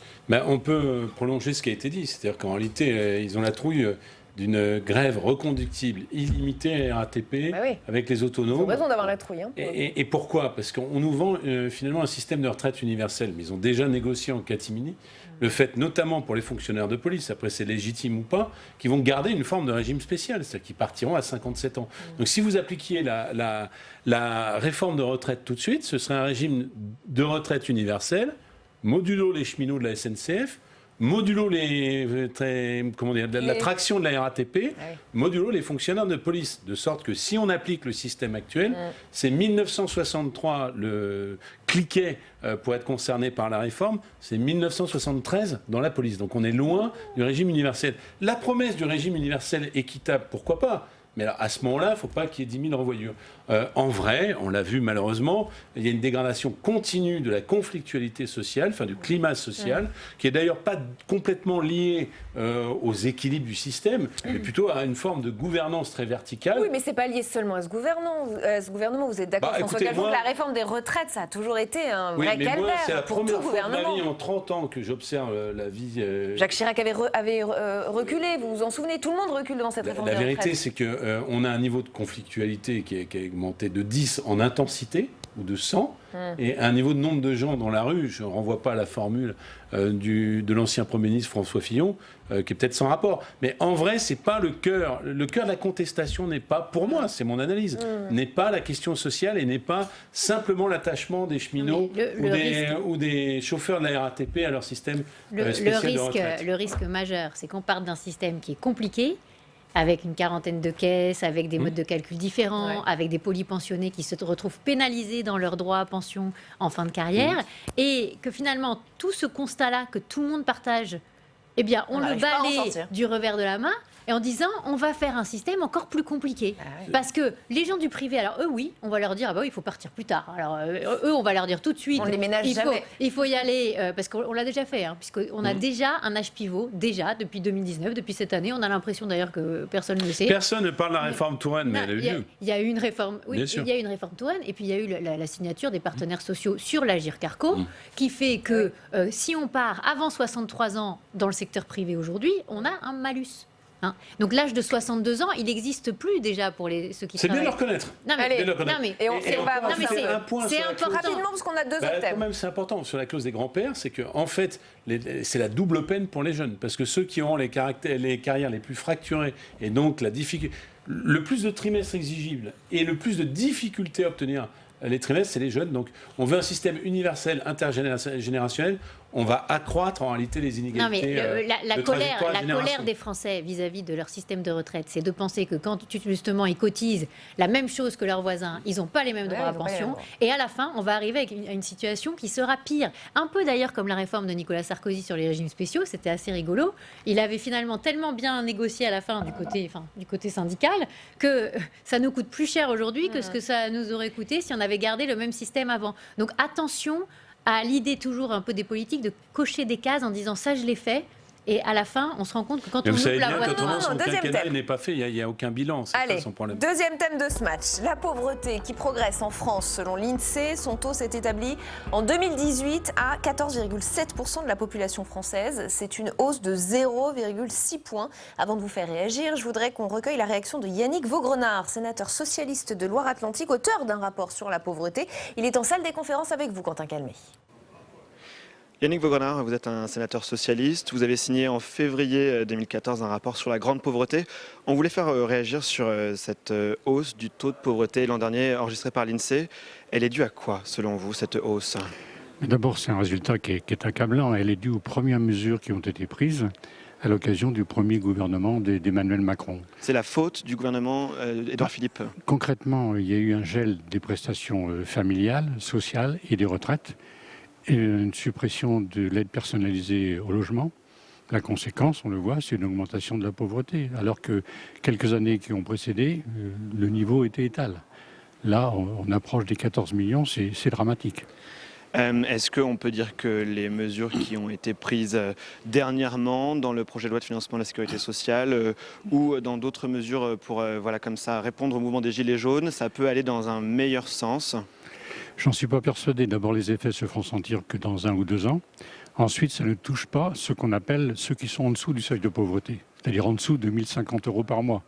Comment faire pour vivre avec 1 050 € par mois aujourd'hui ? À Paris, mais également en province. C'est pas possible. Le reste à vivre est infinitésimal. Et donc, de ce fait-là, je dirais les mesures sur la loi de finances de 2020, que nous allons discuter au Sénat dans quelques semaines, sont problématiques. Parce que vous avez pu voir des graphiques, les conséquences, c'est quoi ? C'est qu'il y a une amélioration des classes moyennes supérieures et surtout des très riches. Et on voit que ceux qui gagnent moins de 900 € par mois verront leur pouvoir d'achat diminuer. Donc ça va tout à fait dans le mauvais sens. Est-ce que vous appelez justement le gouvernement à changer complètement de paradigme puisque là on va examiner le budget, vous le disiez. Bien sûr. Il faut absolument tacler la grande pauvreté. Tout à fait. Il ne faut pas réagir uniquement ou d'être réactif uniquement lorsqu'il y a des manifestations dans la rue. Vous verrez malheureusement jamais les pauvres manifester et peu manifester à leur profit. Mais il faut entendre, j'allais dire, leur silence. Et heureusement qu'il y a dans notre pays une habitude des associations caritatives et humanitaires qui sont extrêmement présentes. Si elles n'étaient pas là, nous assisterions à une catastrophe humanitaire générale sur notre pays. Merci beaucoup Yannick Vaugrenard pour cette réaction au micro de Public Sénat. Merci beaucoup Quentin. Vous êtes complètement d'accord, alors je vais vous interroger peut-être après. Agnès Verdier-Molinier, d'abord peut-être une réaction ? Non, mais moi, je trouve ça étonnant qu'à la fois, on nous dise que ça va vraiment beaucoup mieux sur le front du chômage, que ça s'améliore énormément, qu'il y a une baisse du chômage incroyable, et que de l'autre côté, le taux de pauvreté soit plutôt en légère augmentation. Enfin, bon. Donc là, il y a une question. Est-ce que vraiment, du côté du chômage, moi j'ai regardé un peu les chiffres de Pôle emploi, les chiffres... C'est-à-dire vous avez des doutes sur le... Vous pensez qu'ils sont trafiqués ? Non, c'est pas ça. C'est que je regarde les catégories ABC entre mai 2017 et le deuxième trimestre 2019. C'est les chiffres qu'on a de Pôle emploi. Et je vois que sur ces 3 catégories, en fait, on est stable, on est sur les mêmes chiffres à peu près. Et quand je regarde au sens du BIT, alors c'est pas les mêmes chiffres. C'est ceux qui sont internationalement reconnus. Voilà, BIT, c'est ceux qui sont reconnus internationalement, mais là, ce sont des questions qui sont un peu...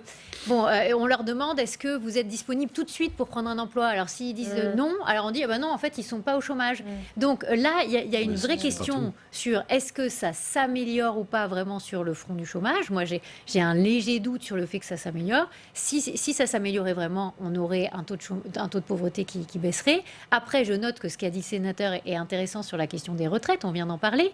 La désindexation des pensions qui a été décidée au début du quinquennat parce qu'ils ne veulent pas faire la réforme de fond, c'est-à-dire le report de l'âge, et parce qu'on est obligé finalement pour des raisons financières, c'est-à-dire c'est facile de dire, une fois que ça a été désindexé, ah bah oui, il n'y a pas de problème de financement, enfin sauf que non, sauf que c'est parce que c'est désindexé, donc c'est parce que le pouvoir d'achat de ces personnes-là qui ont des petites pensions, et je pense notamment aux agriculteurs qui ont des pensions particulièrement faibles, comme c'est pas réindexé, en fait ils perdent en pouvoir d'achat et finalement ils se retrouvent dans une situation de pauvreté qui est pire. Donc c'est là que je dis qu'il faut être cohérent. Si on dit qu'il faut à un moment arrêter de désindexer les pensions, ça veut dire qu'il faut mener des réformes de fond. Sinon, on n'aura pas la possibilité de faire autrement dans les prochaines années. Donc l'idée de tous ceux qui disent, mais il y en a tellement en ce moment, il n'y a pas d'enjeu financier sur la question des retraites, mais qui oublient que finalement on est en train de serrer la vis à chaque fois sur la réindexation pour faire des économies cachées, franchement je trouve que c'est... Oui, ce qui est pointé, bon d'abord c'est un problème qui existe, qu'Agnès a pointé à l'instant, dans tous les pays développés. C'est-à-dire qu'il y a une tendance à sortir les demandeurs d'emploi des statistiques en les rendant finalement quelque part non aptes au travail, et y compris par exemple en Grande-Bretagne, le taux de chômage a été obtenu par la flexibilité, mais aussi par le fait qu'il y a toute une série de gens qui sont classés handicapés, alors qu'en réalité c'est des gens qui ont des difficultés d'intégration, pourquoi pas des difficultés de santé, avec l'alcool notamment, etc. Donc ça c'est le premier point. Le deuxième point qui est pointé par le sénateur, donc je ne vais pas reprendre tout ce qu'il a dit parce que je suis d'accord. Absolument. Et vous le disiez en plateau pendant qu'on je suis d'accord. C'est tant mieux, parce que ça veut dire qu'on pense encore la même chose, c'est pas mal.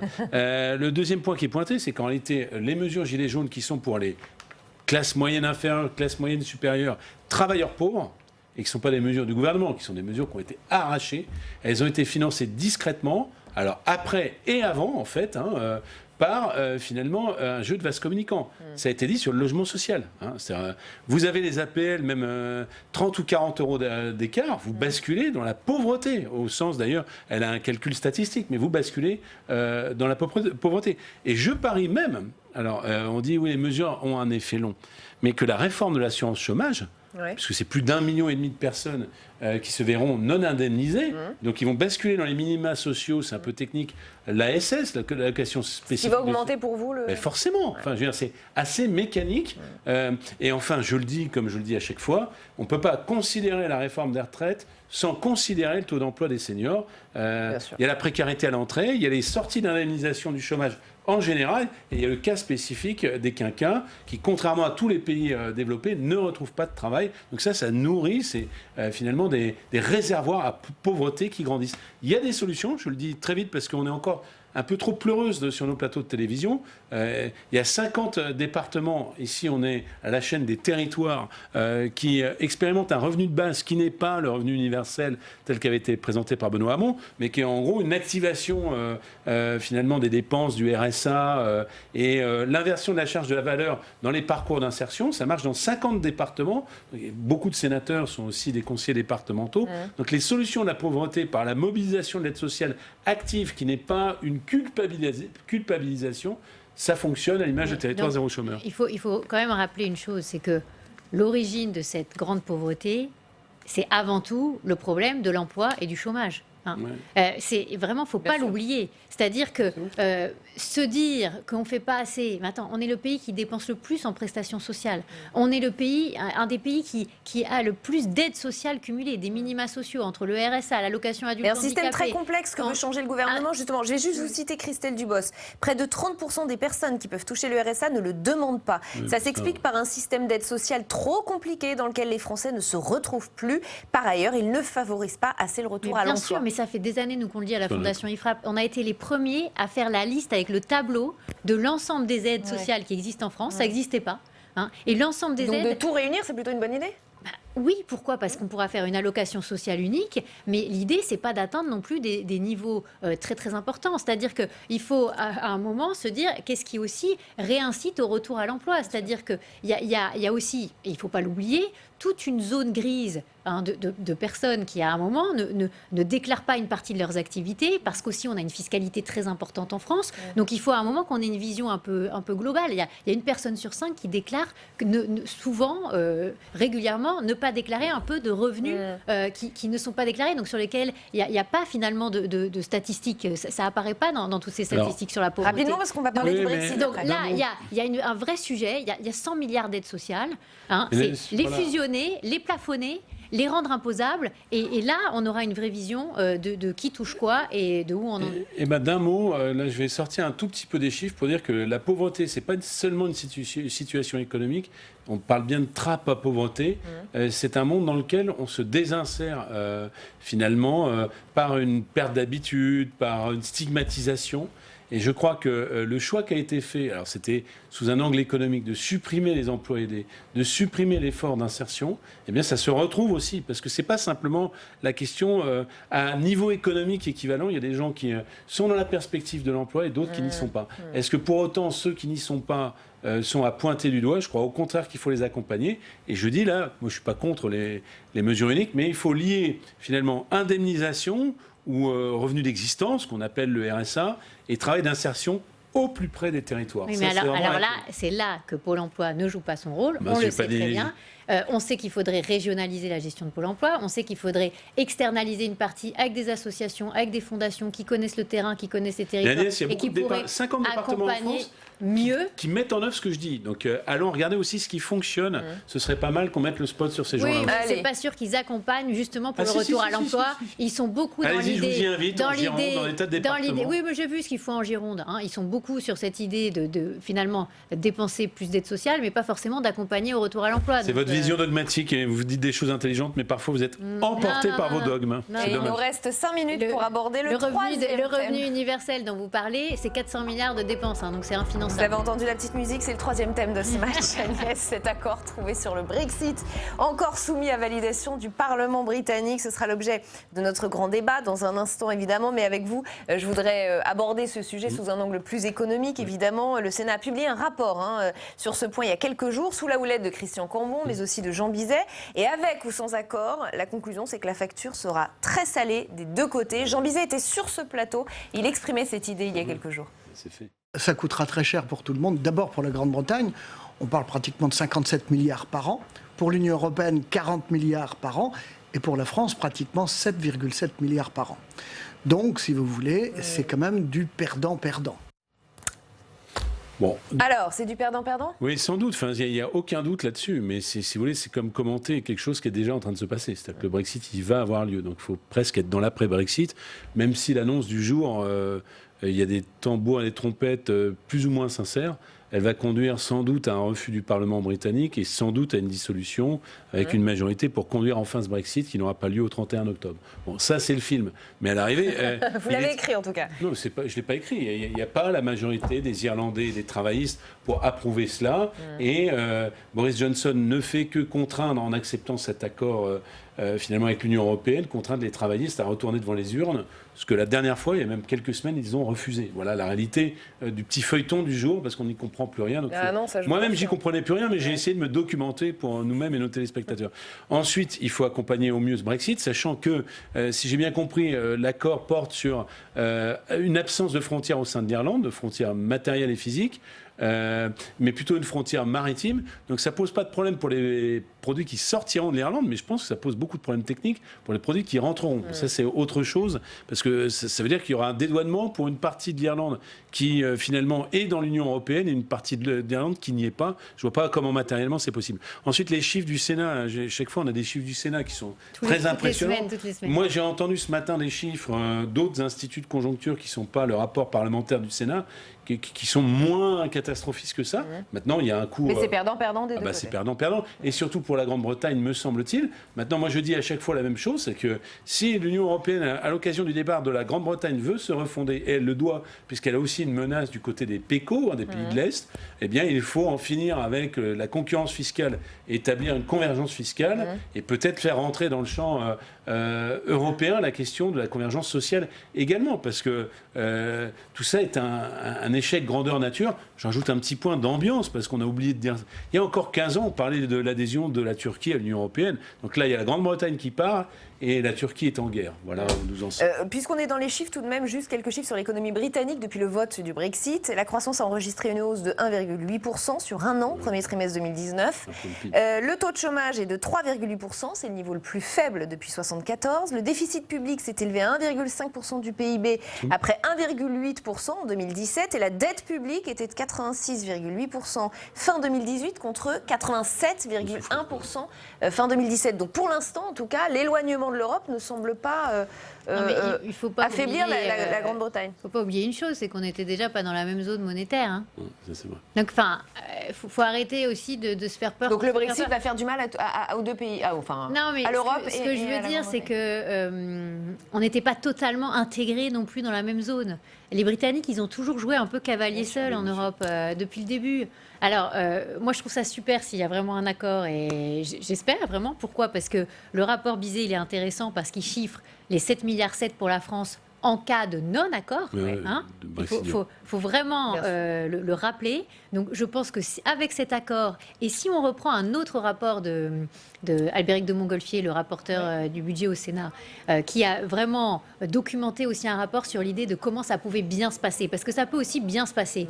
C'est comme comme on a fait avec la Norvège, comme on a fait avec la Suisse. Ils sont pas avec nous, mais en fait, ils sont quasiment avec nous, parce qu'il y a plein d'accords bilatéraux. Avec la Suisse, il y a une centaine d'accords bilatéraux entre l'Union européenne et la Suisse, et ça marche super bien. Donc, il n'y a pas forcément une fatalité absolument abominable à avoir des pertes énormes. Moi, ce que je voyais, il nous reste moins d'une minute. Non, mais ce que je voyais comme perte potentielle énorme, c'était plutôt au niveau de la facture qu'ils n'auraient pas voulu payer, les 39 milliards. En partant en disant non, on ne veut pas payer la note qui était prévue. Ça aurait été très embêtant au niveau européen, parce que la France et l'Allemagne étant quand même les plus grosses économies au sein de l'Union, on aurait payé le plus pour renflouer les caisses. Donc là, nous, on avait fait un petit calcul, c'était environ 2 milliards d'euros par an pour la France, mais c'est quand même pas rien dans ces montants de disette budgétaire. Donc formidable qu'il y ait un accord, et n'oublions pas que les Britanniques sont un formidable partenaire sur les questions de sécurité extérieure, que c'est avec la France l'armée la mieux constituée d'Europe, et que si un jour on a besoin, il faudra qu'on soit alliés, et nos armées, même si on n'était pas dans la même zone monétaire, elles travaillent très très bien ensemble. Un mot, François Calfon ? Je suis d'accord, c'est-à-dire qu'il ne faut pas jouer à se faire peur dans cette histoire. La menace, elle est claire, elle a au moins un intérêt, c'est que ni la Grande-Bretagne ni l'Union européenne n'ont intérêt à une fracture dure. Donc en réalité, l'histoire du deal, même si c'est un deal réduit aux acquis, c'est que dans le même temps vont commencer des négociations entre la Grande-Bretagne et l'Union européenne dans le cadre de relations bilatérales. Et vous allez voir que ça va aller très très vite, parce que quand il s'agit d'intérêts communs, je pense que là on va trouver des solutions. Ça y est, ça s'accélère, on y croit. Merci en tout cas à tous les deux d'avoir participé à ce match des idées. La suite d'ALPL, c'est donc notre grand débat, et on va prendre le temps là aussi de s'arrêter sur cet accord du Brexit, accord qui reste suspendu, vous le savez, au vote du Parlement britannique, d'où cette confiance très relative exprimée tout à l'heure par Emmanuel Macron et d'autres. Brexit, la page est-elle vraiment en train de se tourner ? On a une demi-heure pour se poser les bonnes questions. D'abord les derniers développements avec Léa Demirjian. Fumée blanche à Bruxelles, plus de 3 ans après le référendum sur le Brexit, le Royaume-Uni et l'Union européenne sont à nouveau parvenus à un accord et viennent, pour le moment, d'éviter un divorce brutal. De quoi réjouir le Premier ministre britannique Boris Johnson. Je pense que cet accord représente un très bon accord, à la fois pour l'Union européenne et pour le Royaume-Uni, et qu'il s'agit d'un résultat raisonnable et équitable qui reflète le travail considérable qui a été entrepris par les deux parties. Face au Premier ministre britannique, la résignation de Jean-Claude Juncker. Pour lui, depuis le début, le Brexit est un échec de la construction européenne. Nous avons un accord, et cet accord signifie qu'il n'y a pas besoin de prolonger quoi que ce soit. C'est un accord juste, raisonnable et équilibré. Il apporte des solutions. Je dois dire que je suis ravi de cet accord, mais je suis triste du Brexit. Si l'accord est trouvé, il est encore loin d'être ratifié. Restent 2 étapes cruciales, le vote par les 27 pays de l'Union européenne, puis par les députés britanniques. Et déjà, les unionistes nord-irlandais et les travaillistes annoncent qu'ils ne le voteront pas. Avec nous pour le grand débat d'ALPL, Anne Massé, bonsoir. Vous êtes déléguée générale du think tank européen Confrontation Europe. Alexandre Devecchio, bienvenue à vous, journaliste au Figaro, en charge du Figaro Vox, auteur de Recomposition, le nouveau monde populiste.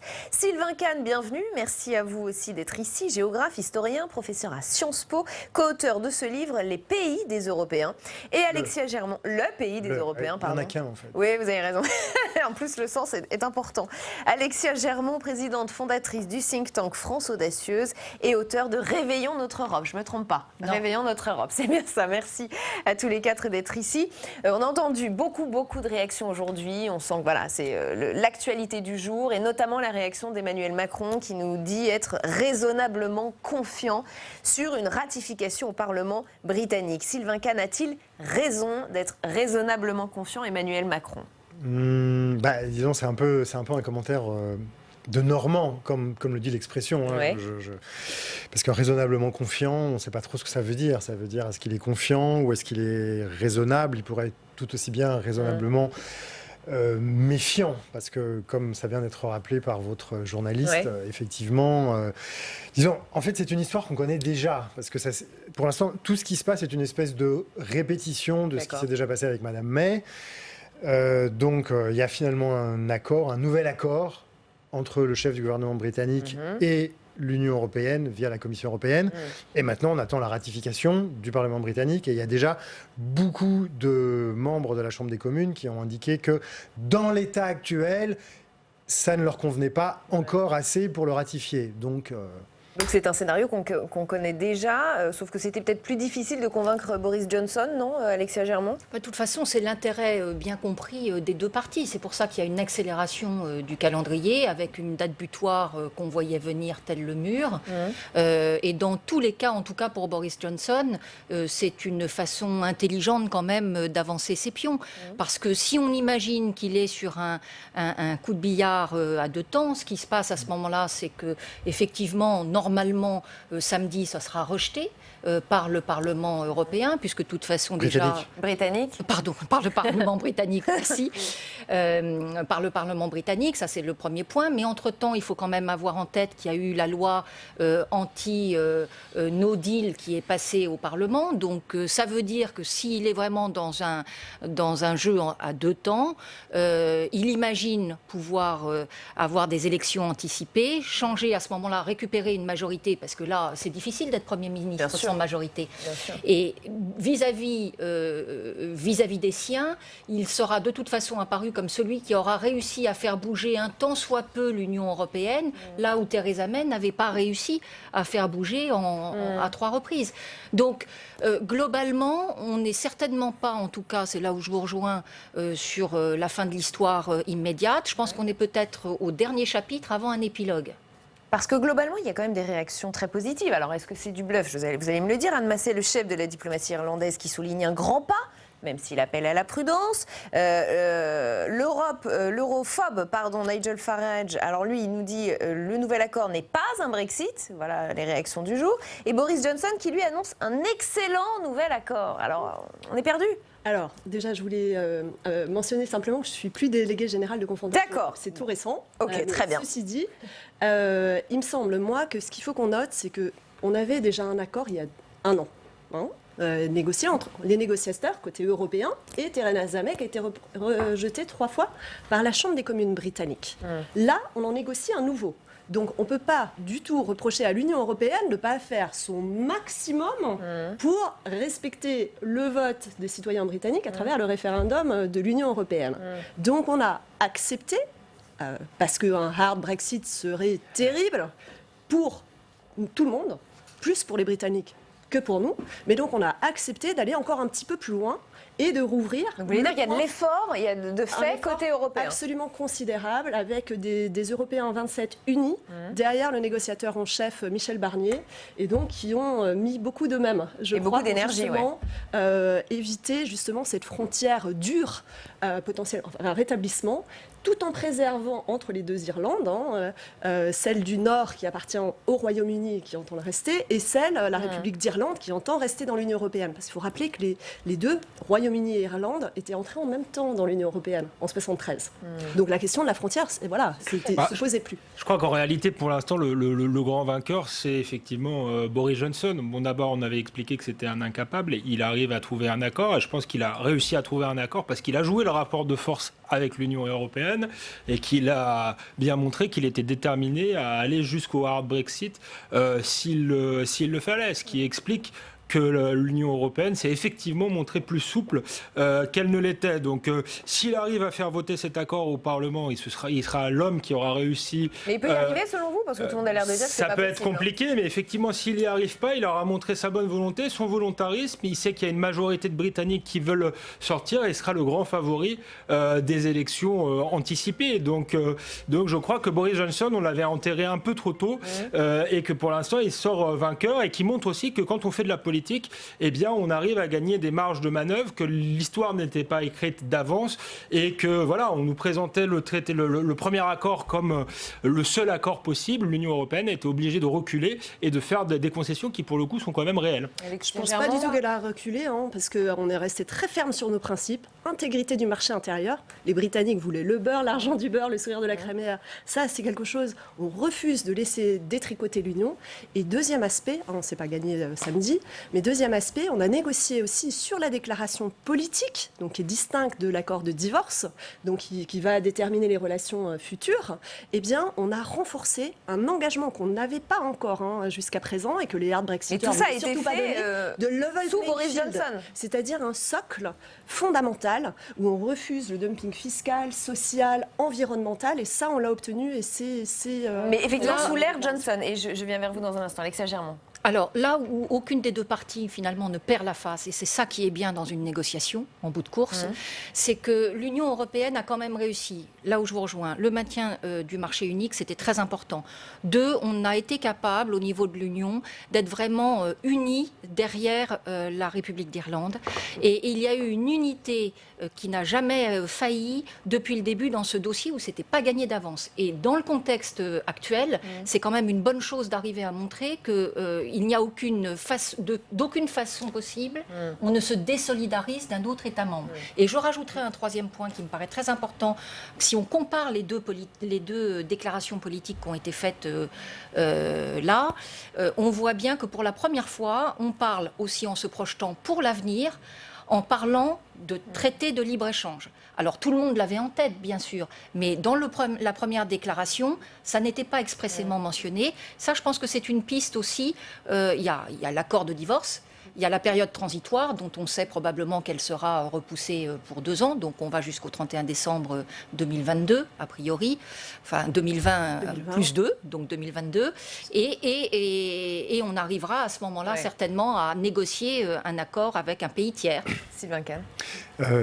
Non mais, à la question qui est le vrai vainqueur, on va dire, ou quel est celui qui tire le plus son épingle du jeu, je me demande si, ça peut paraître assez anecdotique, mais en fait, il y a un très gros enjeu pour Emmanuel Macron et pour Michel Barnier, qui est qu'il n'y a toujours pas de commissaire français dans la nouvelle commission. Bien sûr. Et vu la taille et l'ampleur du poste de portefeuille qui a été négocié par le président Macron, il faut forcément mettre quelqu'un qui a vraiment des épaules très très larges. Quel est le lien avec le Brexit? Ça veut dire que si effectivement, Barnier. Si tout est bouclé dans une semaine, ça permet à Emmanuel Macron de nommer Michel Barnier comme l'arbre des possibles. Cette accélération, c'est une interprétation intéressante.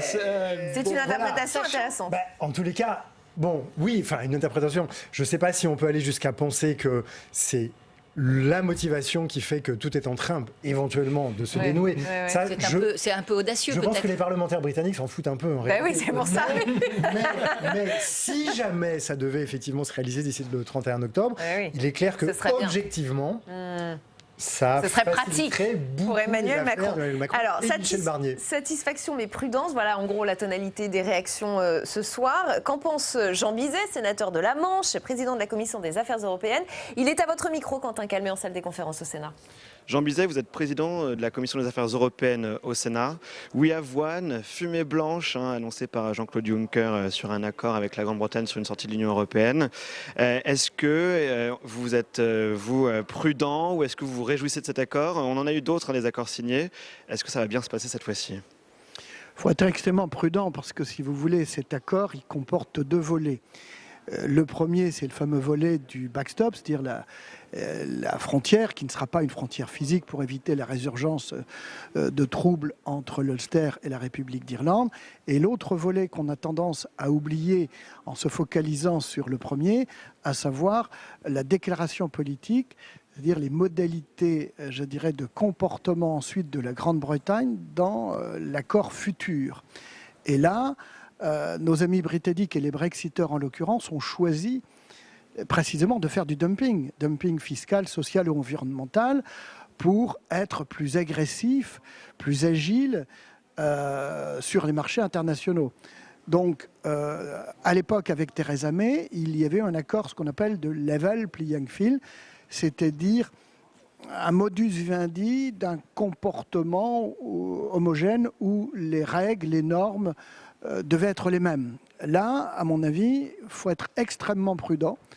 Un accord, je dirais, rapide pourrait, je dirais, cacher, je dirais ensuite, un comportement très différent et agressif de la Grande-Bretagne. Et le deuxième point, il faut ensuite que ça passe à Westminster. Et là, en l'occurrence, quand on fait les comptes, le compte n'y est pas, si je puis dire. Pour la bonne raison, c'est que les travaillistes ont décidé de ne pas voter cet accord. Et ensuite, les 10 parlementaires du DUP, le parti nationaliste, je dirais, nord-irlandais, a également dit non. Monsieur Bizet, on a l'impression qu'on est un peu pris en otage aussi par la politique britannique et qu'on doit attendre que les parlementaires britanniques se mettent d'accord pour enfin avoir cet accord. C'est votre sentiment également? Ça fait 3 ans que nous sommes pris en otage. Ça fait 3 ans. Ils ont tergiversé pendant pratiquement la totalité, je dirais, de ces 3 années. Et ensuite, effectivement, il ne reste plus que quelques jours, voire quelques heures avant le 19 et avant le 31. C'est aussi comme ça que fonctionnent nos amis britanniques. Donc, gardons notre calme, une grande confiance à l'adresse de Michel Barnier et de ses équipes. Et s'il n'y a pas un accord satisfaisant, eh bien, attendons-nous à une demande d'un report supplémentaire. Ce que M. Johnson, avec les mots imagés qui sont les siens, que je ne répéterai pas, a toujours refusé. Mais encore une fois, c'est leur problème.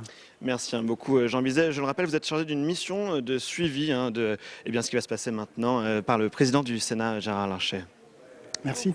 Merci Jean Bizet, merci Quentin Calmet. Encore 2 réactions à vous donner, celle de Florian Philippot. Bravo à Boris Johnson qui a fait ce que sa prédécesseur n'avait pas su faire respecter le Brexit et obtenir un accord qui n'est pas humiliant pour les Britanniques. En route vers la liberté maintenant, nous dit Florian Philippot. Et puis encore un mot sur cette déclaration de Dominique Strauss-Kahn il y a quelques jours qui ne vous a probablement pas échappé en marge d'une conférence à Marrakech. C'est très bien que les Anglais fassent leur chemin de leur côté. Une bonne partie de la difficulté de construction de l'Europe depuis 40 ans est liée à la présence de nos amis britanniques qui n'ont jamais voulu jouer le jeu. Alexandre Devecchio. Oui, ces 2 déclarations qui me paraissent empreintes de bon sens. Si jamais les Anglais parviennent à sortir, on va pouvoir enfin juger sur pièce. On nous explique que ça va être une catastrophe. Moi, je demande à voir. Du reste, on nous expliquait déjà que ce serait une catastrophe dès le lendemain du vote. On voit bien que la croissance et le chômage de la Grande-Bretagne, on pourra les envier.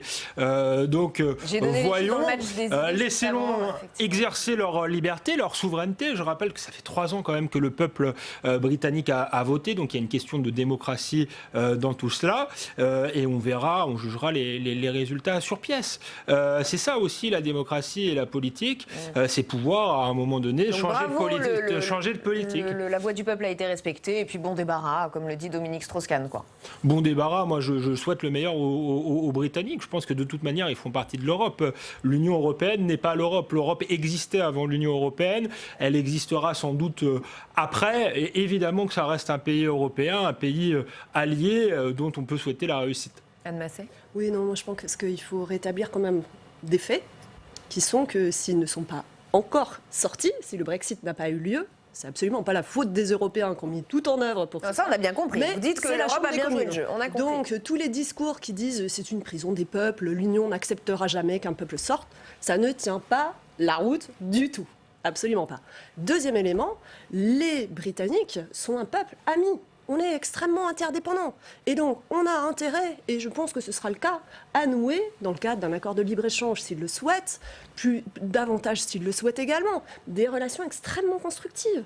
On est interdépendants et on est complémentaires sur beaucoup de sujets. On peut prendre, par exemple, l'exemple de la défense européenne, c'est très important, entre autres sujets. Alexia Germont et en fait, bien sûr, sur la défense, ce sera des liens qui doivent être extrêmement interdépendants et je pense que dans aucun esprit d'aucune des parties, ça n'en sera autrement. Je reviendrai quand même sur les aspects économiques parce que certes, le taux de chômage se maintient bien, la croissance pour l'instant, bon, il n'y a pas trop de difficultés, mais je retiens quand même l'alerte de la Banque d'Angleterre qui a quand même noté, alors bien sûr, on a vu le ralentissement sur l'immobilier, mais ça reste quand même accessoire. Les investissements, il y a quand même un sujet en matière d'investissement aujourd'hui, évidemment, et d'attractivité de la place de Londres. Et c'est quand même... Ça peut profiter à la France. Ça peut profiter à la France si on s'organise bien, mais pas que. Il y a Londres, il y a Francfort, bien sûr, et puis le Luxembourg qui s'en tire bien aussi, dans le cadre du Brexit. Mais je crois surtout qu'il faut regarder aussi la livre sterling, parce que ça parle quand même aux gens qui... moins 15% par rapport au dollar. Je suis pas sûr que les gens soient très heureux d'avoir un euro fort et que, par exemple, la zone euro, on voit bien que les pays de la zone euro ont une croissance plus faible en Europe que les autres. Donc, ça se discute. Non, mais je dis simplement, mais bien sûr, ça se discute, mais c'est pour venir amodier quand même. D'exportation, par exemple, et d'industrie. Mais bien sûr, vous ne pouvez pas gagner sur tous les sujets. Donc, c'est un choix de politique monétaire aussi. Donc, on verra. Moi, je pense qu'il faut rester prudent. On avait dit aussi que ce serait l'apocalypse après Donald Trump. On a vu que ça n'a pas été. Non, mais on ne parle pas d'apocalypse. On parle simplement en termes, la dernière étude du Trésor britannique qui explique que le PIB hors Brexit, avec le Brexit, finalement, à horizon 2030, c'est moins 6%. Moins 6%, qu'est-ce que c'est ? C'est 5 500 € par foyer, par an en moins. Donc, c'est aussi des chiffres qu'il faut avoir en tête. Après, c'est peut-être le prix de la liberté. L'un n'est pas exclusif de l'autre. Mais il ne faut pas dire que c'est complètement... Sans conséquences, voire avec des conséquences très positives. Les chiffres en question, pour l'instant, c'est de la prospective. Donc, oui, j'ai bien dit, on verra bien. Moi, j'ai quand même plutôt le sentiment que c'est quand même beaucoup de bruit pour rien. Toute cette histoire de Brexit depuis 3 ans. C'est-à-dire que...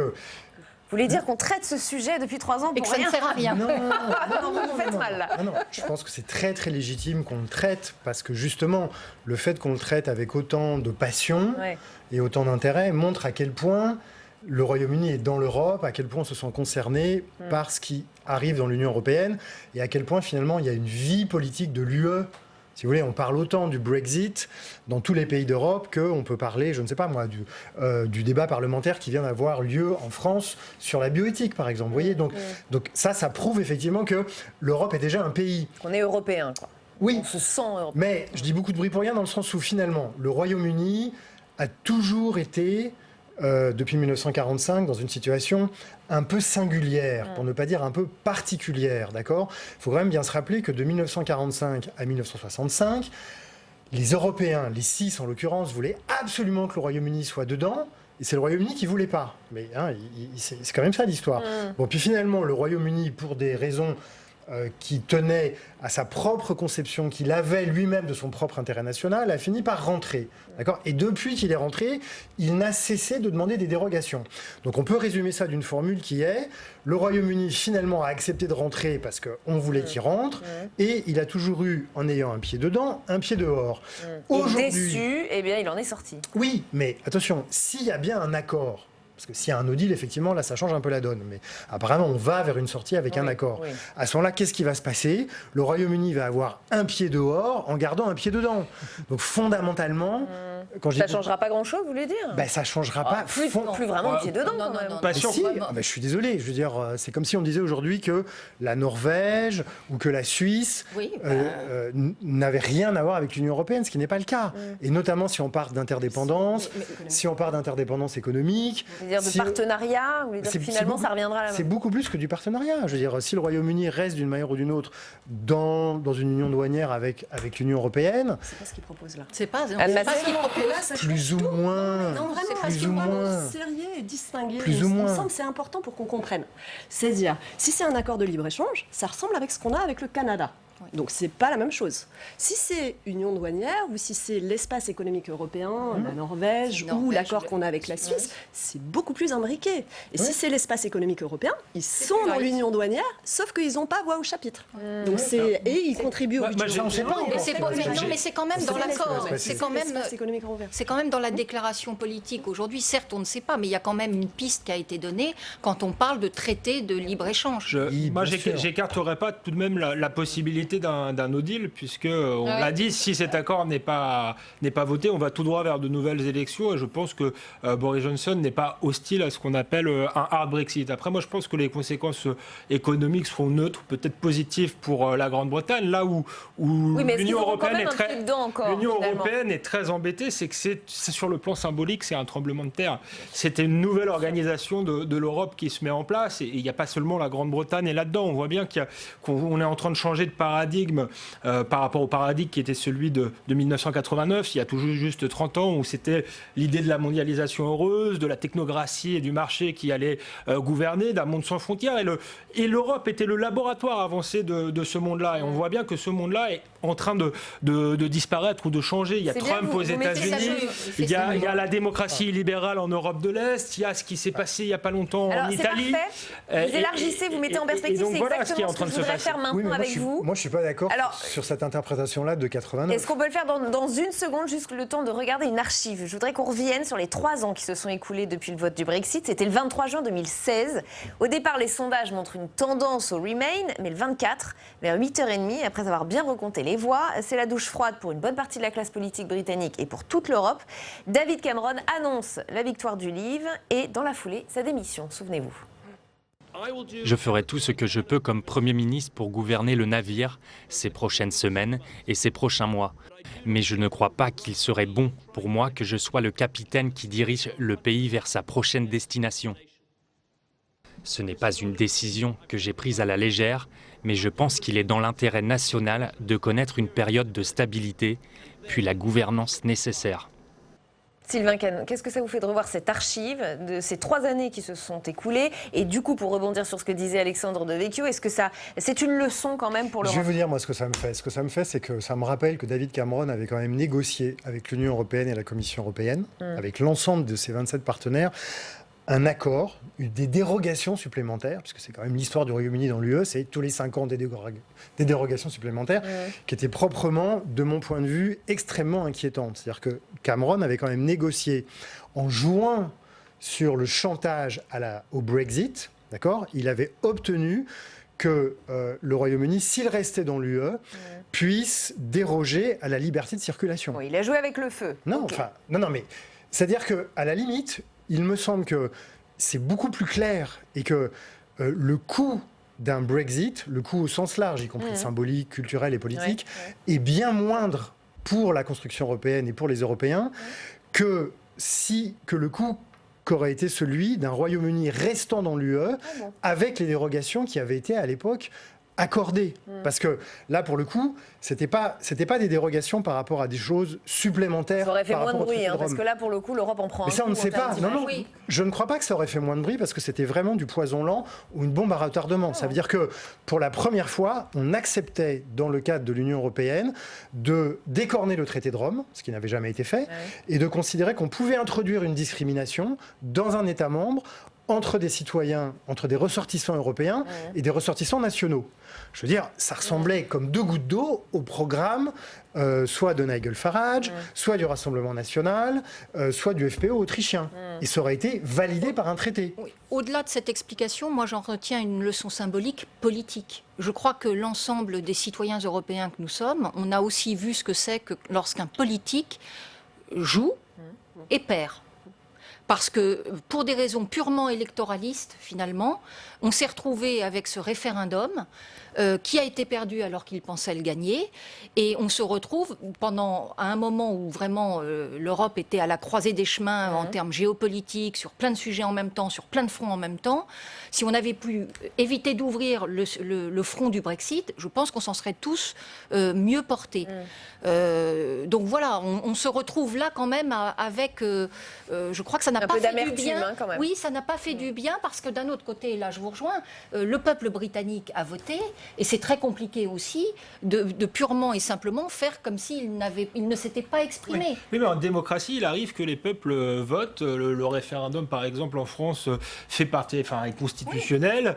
Et donc, si David Cameron a mis cette question sur la table, c'est peut-être pas seulement par opportunisme politique, mais c'est peut-être parce qu'il y avait une vraie demande populaire et que ça lui posait un problème à l'intérieur de son parti qui était très divisé sur la question européenne. Donc, en démocratie, ça me paraît naturel que quand il y a un conflit, le peuple vote. Ça dit beaucoup de choses sur la manière dont a été conçue cette Europe qui est post-démocratique et où les élites finalement gouvernent sur la légitimité populaire. Juste une info au passage parce qu'elle est importante, les 27 ont approuvé l'accord du jour. Alors on attend quand même toujours le vote du Parlement britannique, mais les 27 disent OK. C'est plutôt une clarification heureuse en réalité. Je veux dire, le Brexit est un peu la preuve par l'absurde que l'Union européenne fonctionne. C'est-à-dire, OK, bon, les Britanniques veulent pas... C'est-à-dire, d'abord, ça prouve...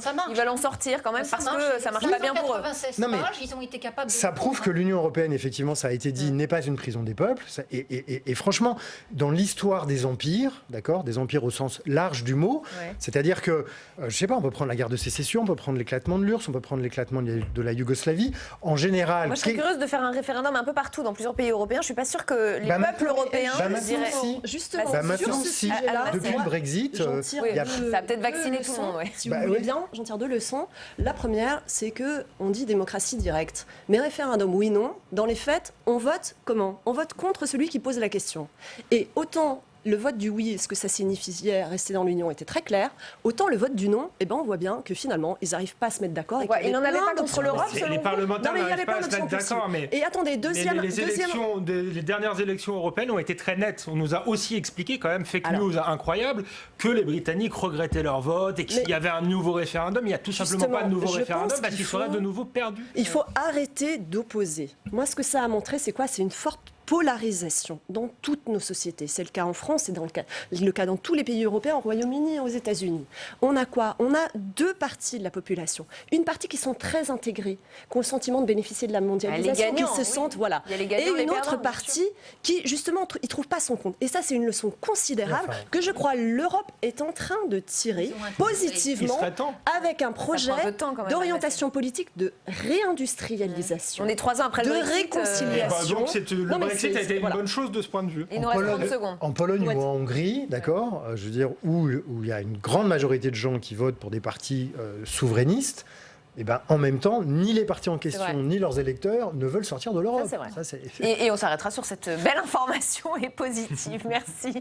Merci en tout cas à tous les quatre d'avoir participé au grand débat de la LPL. Demain, vous retrouvez Oriane Mancini à 7h30 comme tous les matins dans Bonjour chez vous. Et l'invité politique sera Adrien Quatennens, député La France Insoumise du Nord. Je m'étrangle, pardon. Bonne soirée sur Public Sénat.